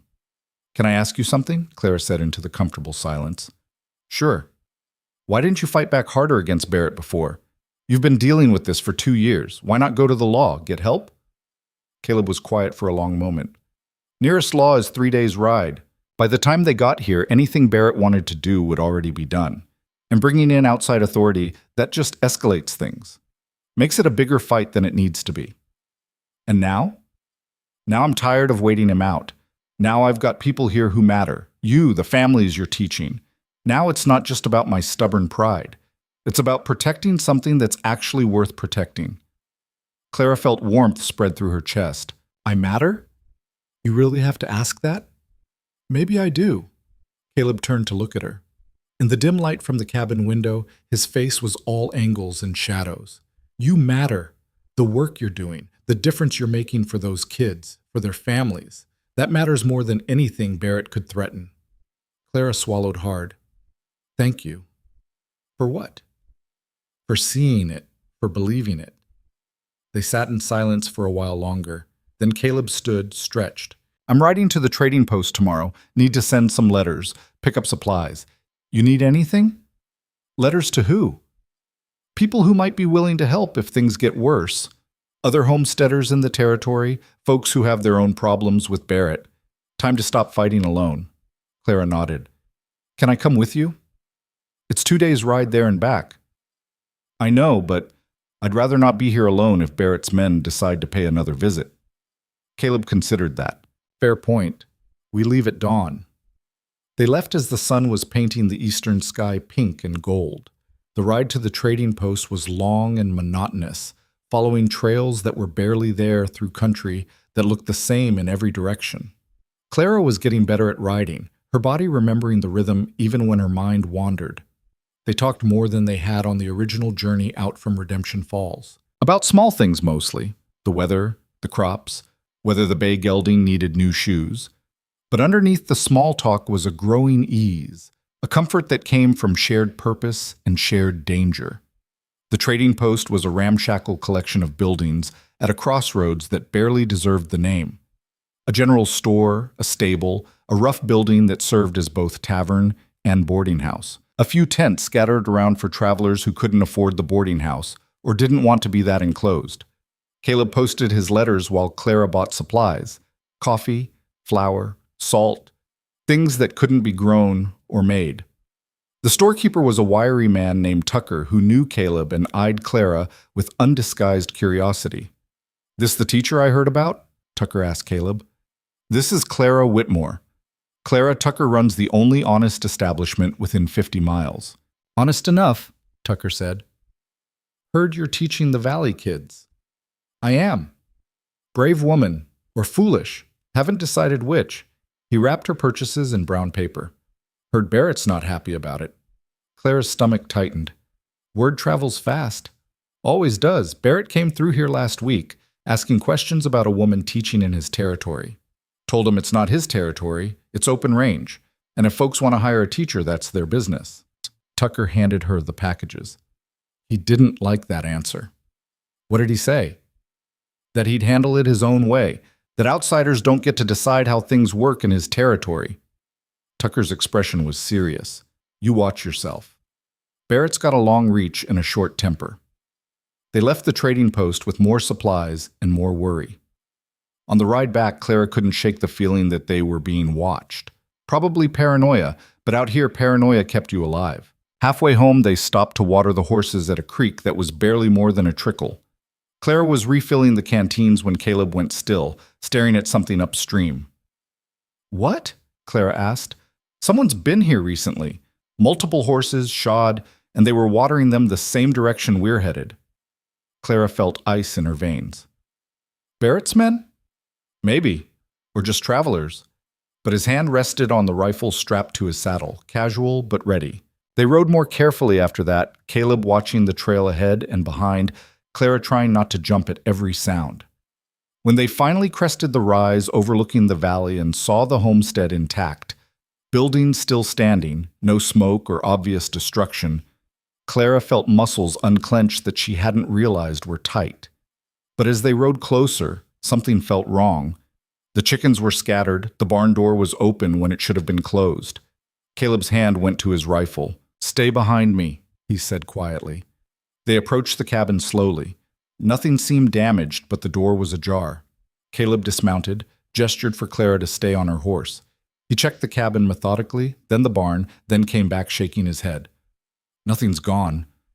But someone was definitely here. Clara dismounted and looked around with new eyes. Saw what he meant. Small things disturbed. The kind of intrusion that was meant to send a message rather than steal anything. On the porch of Caleb's cabin, someone had left a note weighted down with a rock. Caleb picked it up, read it, and his jaw tightened. What does it say? Clara asked. He handed it to her. The writing was crude but clear. Last warning. Leave or be removed. Clara felt rage replace fear. Not again. She wasn't going to be driven off by threats again. Wasn't going to let some bully with delusions of ownership take away the first real thing she'd built since Dustfall Creek. "What do we do?" she asked. Caleb crumpled the note. "We get ready. Barrett's done with warnings. Next time his men come, it won't be to talk." Over the next week, they prepared. Caleb reinforced the cabin doors, positioned supplies where they'd be accessible in an emergency, made sure every weapon was cleaned and loaded. Clara learned to shoot. Not well, but well enough to hit a man-sized target at reasonable distance. The families noticed the tension when Clara resumed her teaching circuit. Ruth asked direct questions. James Weaver offered to ride out to the homestead, bring some men, make a show of force. Clara thanked him but said no. The last thing they needed was to turn this into an open-range war. But the support mattered. Knowing that the families wouldn't just abandon them to Barrett's threats, that they saw Clara's teaching as worth protecting, that mattered more than Clara could express. 3 weeks after the note appeared, the confrontation came. Clara was at the Pritchards' homestead teaching the older children their letters while Annie nursed the new baby she'd delivered the week before. It was late afternoon, the lights starting to slant golden, when they heard horses. A lot of horses. Clara looked out the window and saw them. At least 8 riders, armed, led by a man who could only be Barrett himself. Big, well-dressed for the frontier, sitting his horse like he owned everything his eyes could see. Annie's husband John was in the far field. Too far to help, too far even to warn. Annie clutched the baby, her face going white. "Get the children in the back room," Clara said quietly. "Now." Annie didn't argue. She herded the kids into the bedroom, shut the door. Clara stepped out onto the porch alone, heart hammering, hands steady through sheer force of will. Barrett dismounted, smiled at her like they were old friends. "You must be the school teacher." "I am. Name's Barrett. I run cattle through this territory." "I know who you are." His smile widened. "Then you know it's not smart to make me your enemy." "I'm not trying to make anyone my enemy. I'm just teaching children. In my territory." "It's not your territory. It's open range. These families have legal claims." "Legal." Barrett said the word like it was funny. "Lady, out here legal means what I say it means, and I say you don't belong here." Clara kept her voice level. "That's not your decision to make." "No?" He took a step toward the porch. His men stayed mounted but ready. "See, I've got a problem. I've been patient with Caleb Ryder. Let him squat on land he thinks he owns. Figured he'd get tired and move on eventually. But now he's bringing in outsiders, teachers. Makes it look like he's building something permanent. Makes other folks think they can do the same." "They can do the same. Not if I don't let them." Barrett's expression hardened. "I'm going to make this simple. You leave, pack your things, get on your horse, and ride back to whatever civilized place spawned you. Do that, and nobody gets hurt. And if I don't, then I'll make sure Caleb Ryder regrets ever bringing you here. I'll make sure these families regret protecting you. I'll make sure everyone knows what happens when you cross me." Clara thought about Dustfall Creek, about Malcolm Hendricks making the same kind of threats, destroying her life because she'd said no, about how she'd run then, how she'd let him win. She looked at Barrett and saw the same arrogance, the same certainty that his power meant he could do whatever he wanted. "No," she said. Barrett blinked. "What?" "I said no, I'm not leaving. These families hired me to teach their children, and that's what I'm doing. You don't get to change that because you're used to pushing people around." Barrett's face darkened. "You're making a mistake." "Maybe, but it's my mistake to make." For a moment she thought he might drag her off the porch right then. His hand moved to his gun. His men shifted in their saddles.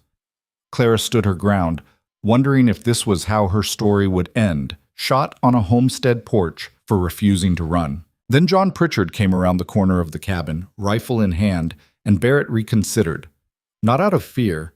John was 1 man against 8, but out of calculation. Barrett didn't need to start shooting yet. He could make his point other ways. "You've got 3 days," Barrett said, mounting his horse. 3 days to clear out. After that, whatever happens is on your head." He rode off, his men following, leaving dust and threats hanging in the air. John lowered his rifle. You all right? Clara's hands were shaking now, reaction setting in. I'm fine. That was either the bravest or dumbest thing I've ever seen. Probably both. John helped her back inside. Annie was pale but composed, the children scared but safe. Clara finished the lesson on autopilot, her mind already racing ahead to what would come next. 3 days. Barrett had given her 3 days. She rode back to Caleb's homestead that evening, instead of staying the week at the Pritchards'. Needed to tell him what had happened, needed to prepare for whatever Barrett was planning. Caleb was in the barn when she arrived. She told him everything. Barrett's visit, his ultimatum, the 3-day deadline. Caleb listened without interrupting, his expression getting harder with every word. I should have been there, he said when she finished. You couldn't have known. And I handled it. By telling him no, Clara, that's what you would have done. What you have been doing for 2 years. She stepped closer. I'm not leaving. We've been through this. Whatever happens, I'm staying. Even if it gets you killed? Even then. They stared at each other, two stubborn people who'd both drawn their lines and refused to back down. Then Caleb did something unexpected. He pulled her into a hug, quick and fierce, then let go just as fast.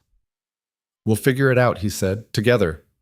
Clara nodded, not trusting her voice. That night, letters arrived from the people Caleb had contacted at the trading post. 3 other homesteaders facing similar pressure from Barrett, willing to come help if things turned violent. A cattle buyer who'd been cheated by Barrett and wanted revenge. Even Tucker from the trading post, offering to spread word if they needed more support. It wasn't an army, but it was something. Proof that they weren't as alone as Barrett thought. 2 days passed in tense preparation.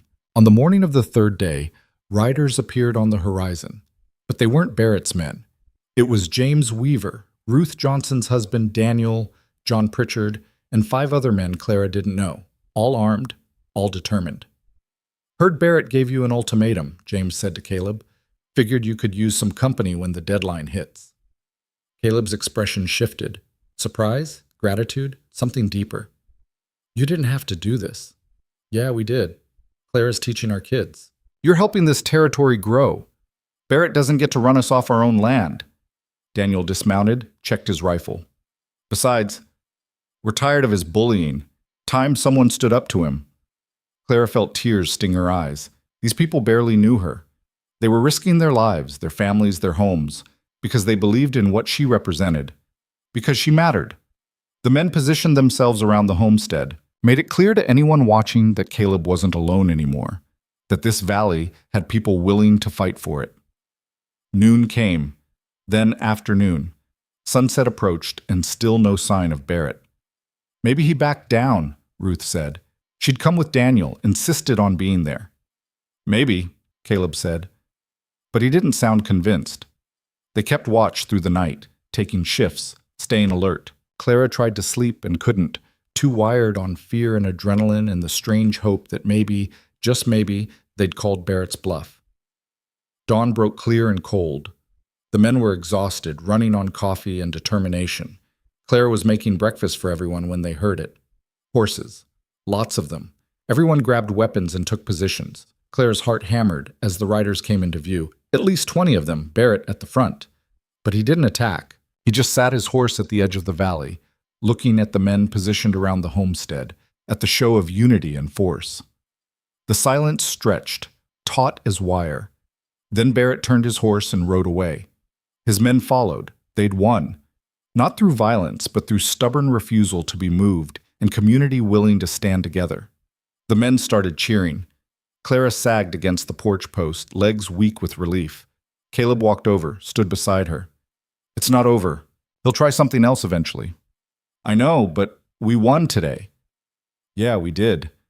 Clara looked at the valley, at the people who'd come to defend it, at the life she'd started building here. Thought about how far she'd come from the woman who'd left Dustfall Creek with her head down and her future shattered. She wasn't that woman anymore. Whatever came next, she'd face it here, with these people, in this place that had become home. Barrett didn't give up. Clara knew he wouldn't. Men like him never did, not when their pride was involved. But the nature of the fight changed after that morning when 20 armed men had ridden away without firing a shot. The open threats stopped. The direct confrontations ended. What replaced them was worse in its own way. A campaign of small sabotages and calculated pressures designed to wear them down without giving them anything concrete to fight against. Fences got cut in the night. Cattle wandered onto Caleb's planted fields and trampled crops before anyone noticed. Supplies ordered from the trading post went missing or arrived damaged. Nothing that could be traced directly to Barrett, nothing that would justify the homesteaders banding together again, but enough to make life harder, to make staying feel like fighting an invisible enemy. Clara kept teaching. She rotated through the homesteads on her regular circuit, worked with the children who were reading better now, writing more confidently, asking questions that went beyond basic survival. The progress they made felt like defiance in itself, proof that Barrett's campaign of attrition wasn't working, that the valley was growing stronger despite his efforts. But the strain showed. Ruth looked more tired each time Clara arrived. James Weaver mentioned that 2 of his hands had quit, said they didn't want to work in territory where Barrett was causing trouble. Annie Pritchard's husband talked about maybe moving further west, somewhere they wouldn't have to constantly watch their backs. "Don't," Clara said when John mentioned it. They were sitting on the Pritchards' porch after a lesson, watching the children play in the yard. "Don't let him win by leaving." "Not about winning or losing," John said. "It's about keeping my family safe. Barrett's patient. He can wait us out, make life miserable until we decide it's not worth it. And then what? You move west, he follows eventually, or someone else like him shows up. There's always going to be someone trying to push people around." Clara kept her voice level. "But if we stay, if we build something strong enough, maybe eventually it's him who has to back down." John was quiet for a long time. "You really believe that?"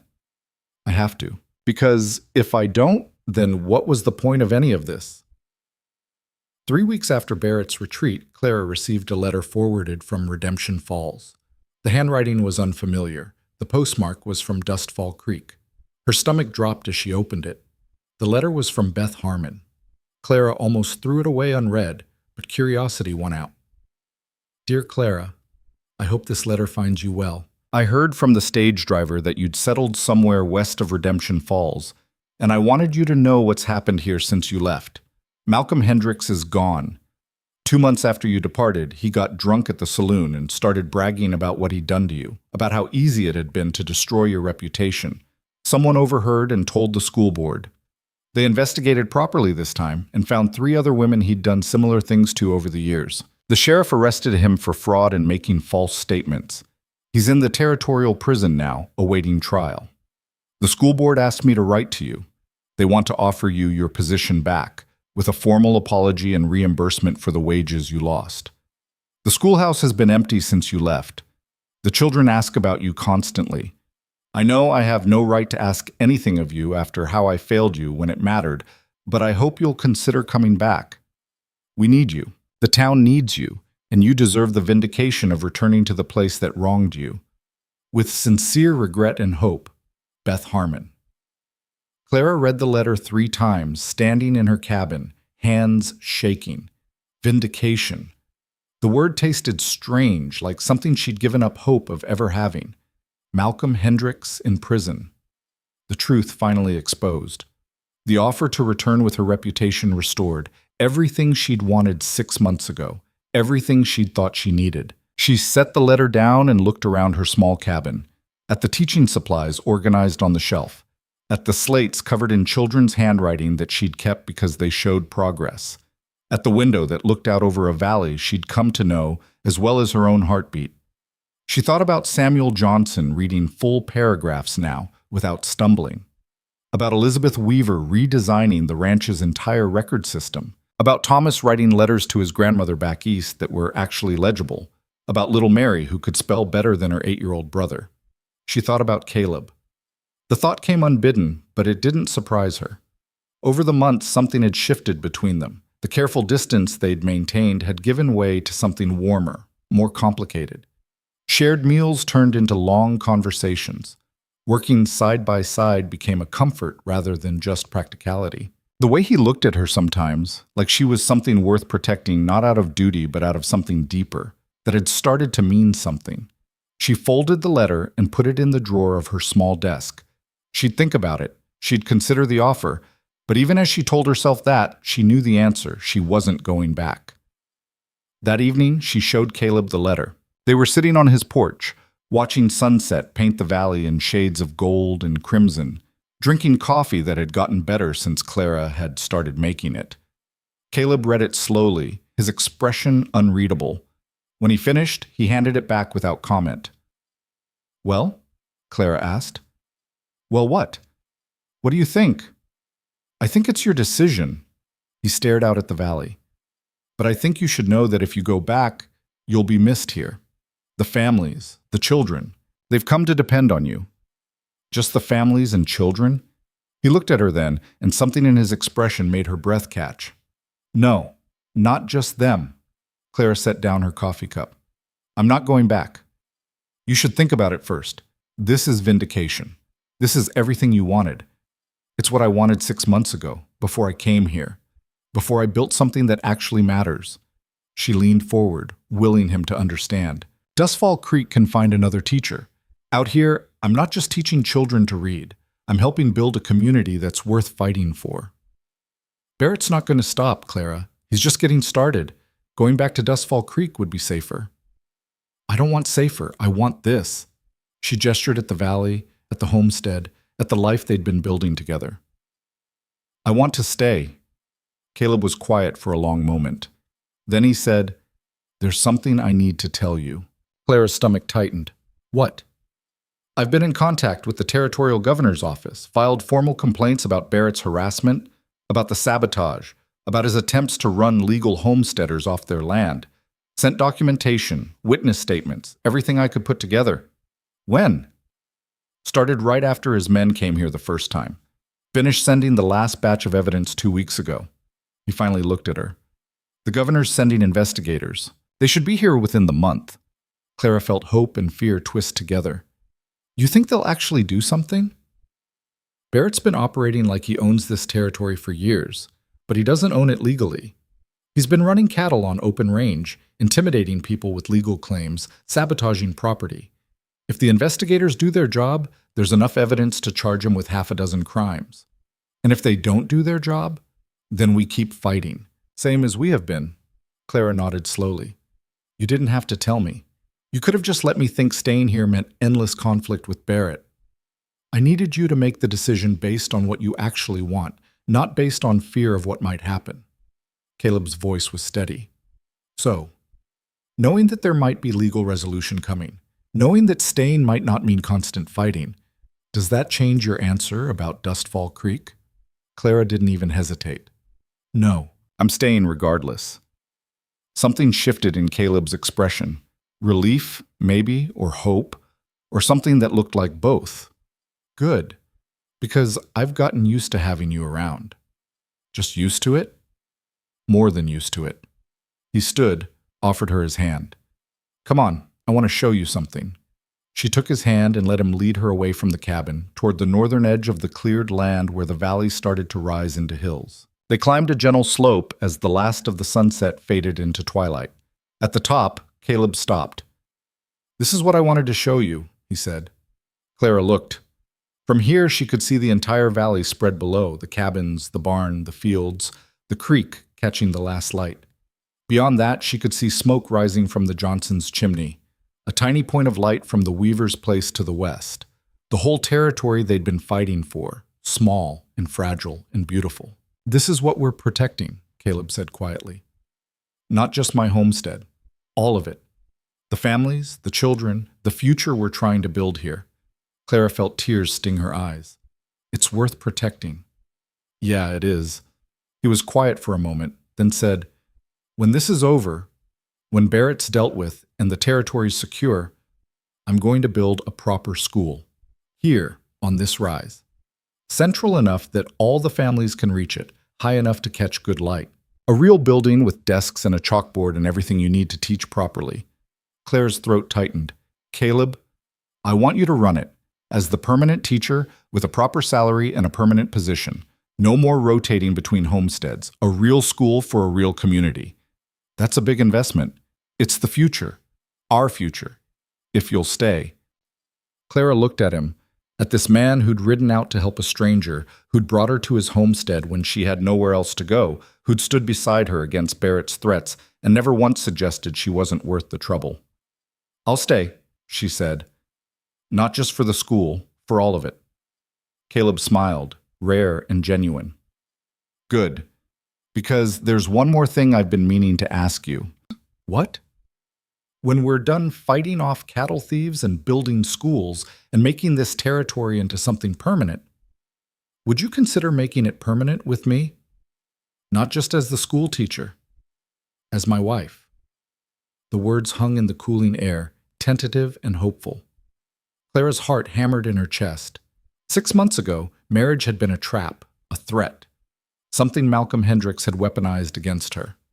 The idea of saying yes to any man had felt impossible. But Caleb wasn't asking to own her, or control her, or mold her into what he wanted. He was asking to build something together, to be partners in the truest sense. "Ask me again when this is over," Clara said softly. "When we know we've won. When we can plan a future without Barrett hanging over it." "Is that a no?" "That's a not yet, which is different from no." Caleb nodded slowly. "I can work with not yet." They stood on the hill as stars began appearing, as the valley fell into darkness, punctuated by warm points of light from the homestead scattered across it. Clara leaned against Caleb's shoulder and let herself imagine it. The school on this rise, children learning in a real building, a community strong enough to last, a future that belonged to them instead of being dictated by men like Barrett or Hendricks. It felt possible. It felt real. The territorial investigators arrived 3 weeks later, 2 hard-faced men with legal documents and federal authority. They spent a week interviewing homesteaders, examining property claims, documenting the sabotage and intimidation. Barrett tried to charm them, tried to present himself as a legitimate cattleman just trying to make a living, but the evidence was overwhelming. Clara gave her statement about the confrontation at the Pritchards' homestead. Ruth Johnson described the harassment her family had faced. James Weaver provided dates and details of every incident of sabotage. The other homesteaders added their own accounts, and the picture that emerged was damning. The investigators arrested Barrett on charges of intimidation, property destruction, illegal seizure of water rights, and conspiracy to defraud landowners. His men scattered, some arrested alongside him, others fleeing the territory entirely. The cattle operation collapsed within days. It was over. Not with violence, not with a dramatic shootout, but with the slow grinding wheels of territorial law finally catching up to a man who'd operated outside it for too long. The valley celebrated that night. All the families gathered at Caleb's homestead, children running wild, adults sharing food and drink, and the giddy relief of people who'd fought together and won. Clara moved through the gathering in a daze, accepting congratulations, watching the community she'd helped build celebrate its victory. Later, when the families had gone home and the valley was quiet again, Caleb found her sitting on the porch of her cabin. "How do you feel?" he asked. "Like I can breathe for the first time in months." Clara looked up at the stars, like maybe things can actually work out. "They can. They will." He sat down beside her. "So, about that question I asked you on the hill." Clara's heart skipped. "You said to ask again when this was over." "I did. And now it is." Caleb turned to face her fully. "Clara Whitmore, will you marry me? Will you stay here and build this community with me and run the school we're going to build and make this valley into the home it deserves to be?" Clara thought about Dustfall Creek, about the life she'd lost there and the vindication she'd been offered and turned down. Thought about Malcolm Hendricks in prison, about how that victory had felt distant and hollow compared to this. Sitting on a porch in a valley she'd fought for, with a man who'd never tried to control her or diminish her or make her into something she wasn't. Thought about the children she was teaching, about the school that would sit on the northern rise, about a future built on partnership instead of power. "Yes," she said, "to all of it, yes." Caleb pulled her close and kissed her, gentle and certain, and Clara kissed him back with 6 months of fear and fighting and survival and hope all tangled together. When they broke apart, she was crying and laughing at the same time. "When?" Caleb asked. "Soon, before winter. Give the family something else to celebrate." "You want a big ceremony?" Clara thought about it. about the traditional weddings back east, about her mother's expectations, about what proper society would demand. Then she thought about what actually mattered. Just the families, just the people who stood with us. That's all I need. They married 6 weeks later on a clear October morning with the whole valley in attendance. Ruth Johnson baked the cake. Annie Pritchard made Clara a dress that was simple and beautiful and practical enough to actually move in. The children picked wildflowers that were starting to die back with the coming winter, but were still beautiful in their own way. There was no church, no formal ceremony, just a gathering in the valley with Caleb and Clara standing together, while James Weaver, who'd done this before for another homesteader couple, spoke the words that made it legal and binding. Clara wore wildflowers in her hair and her practical dress and boots she could actually walk in, and she'd never felt more herself.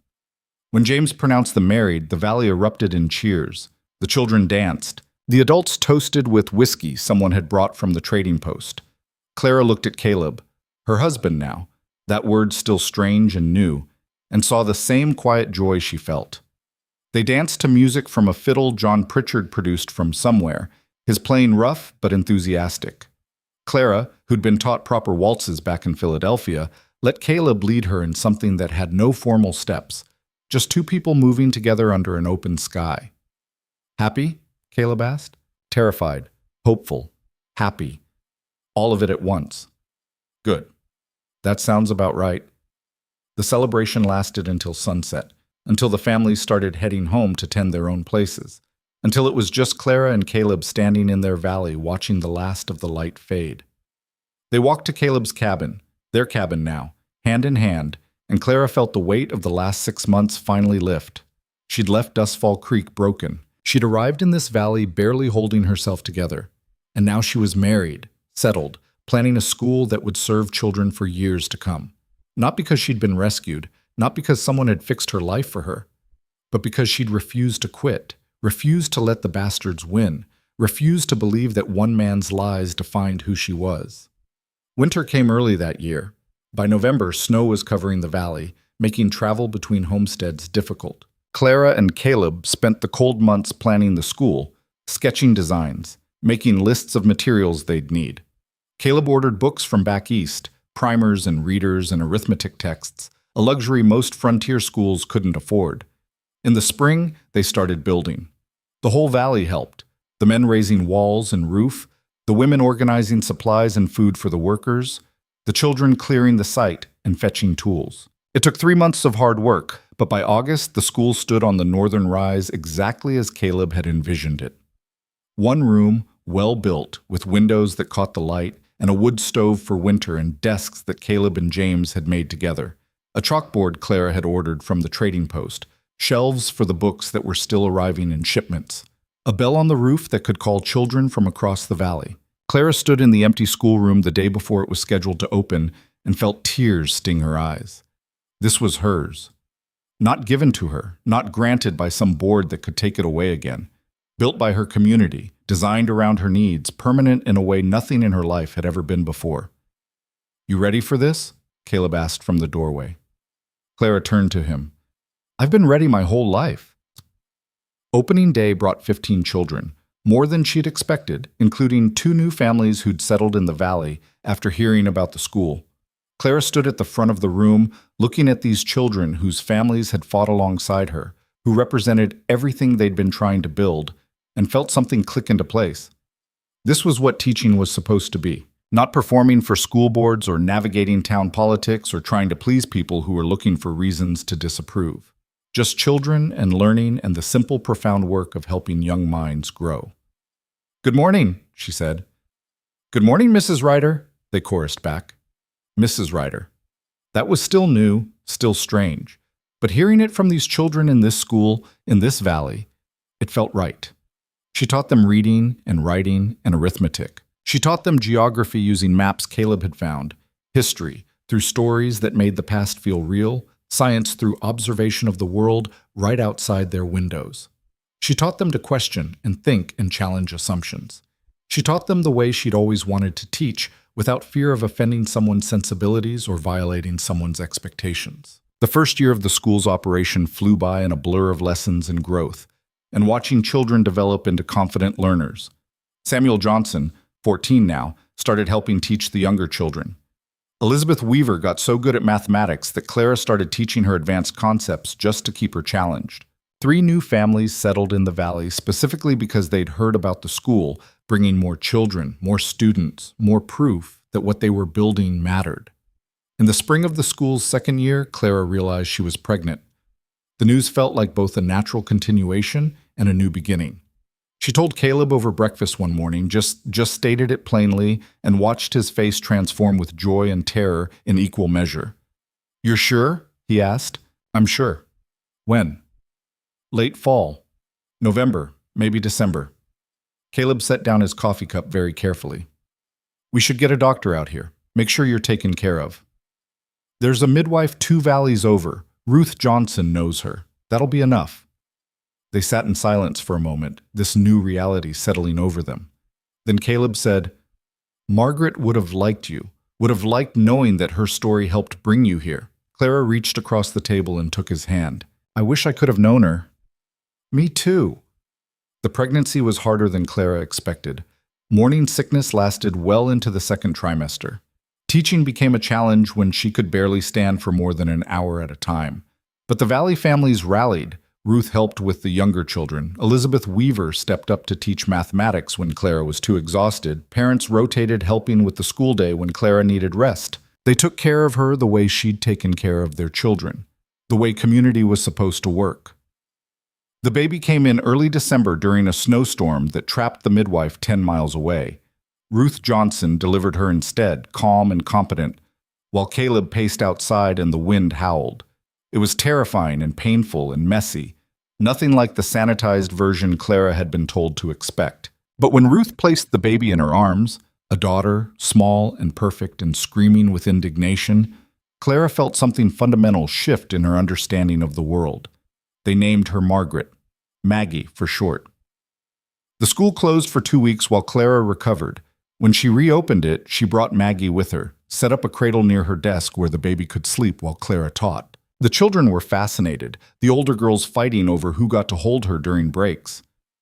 "This isn't very professional," Clara said to Ruth one day, watching Samuel gently rock the cradle while she taught a spelling lesson. "Maybe not by Philadelphia standards, but out here, children seeing a baby, learning to help care for one, that's part of their education too." Clara thought about her formal training, about the strict rules about classroom decorum and proper distance between teacher and students, about how none of that had prepared her for teaching in a one-room school in a frontier valley where the line between education and life was beautifully blurred. "You're right," she said. "This is better." The years passed. Maggie grew from infant to toddler to a fierce little girl who learned her letters before she turned 4 and could ride a horse before she turned 5. The school expanded. They added a second room when enrollment reached 30 students, hired a second teacher when Clara couldn't manage alone anymore. More families settled in the valley, drawn by the school and the community, and the knowledge that this was a place where you could build something lasting. Barrett's attempted land grab became a cautionary tale told to newcomers. The valley became known as a good place to raise children, a safe place to put down roots. Clara taught for 20 years, watched children grow from stumbling readers to confident adults who went on to start their own homesteads, their own businesses, their own lives. Watched the valley transform from a scattered collection of struggling homesteads into a real town with a general store and a post office and a proper main street. Watched everything she and Caleb had fought for become permanent and real and bigger than they'd ever imagined. When she was 45, Clara finally retired from teaching. Her successor was Elizabeth Weaver, now 30, and one of the best mathematicians Clara had ever met. The valley threw Clara a retirement celebration that lasted 3 days. Former students came from across the territory, some bringing their own children, the next generation of learners. On the 3rd day, an unexpected visitor arrived. Beth Harmon, older now, grayer, but unmistakably the woman who'd written to Clara all those years ago. They met in the schoolhouse, standing in the room Clara had taught in for 2 decades. Beth looked around, taking in the full shelves, the student work on the walls, the evidence of thriving education. "This is remarkable," Beth said. "You built something remarkable here." "We built it, the whole community." "I wanted to tell you in person. Malcolm Hendricks died in prison 3 years ago. I thought you should know." Clara felt nothing. Not triumph, not grief, just the distant acknowledgement of a chapter long closed. Thank you for telling me. And I wanted to apologize again for not standing up for you when it mattered. Clara studied the woman who'd once been her friend, who'd failed her when she needed support.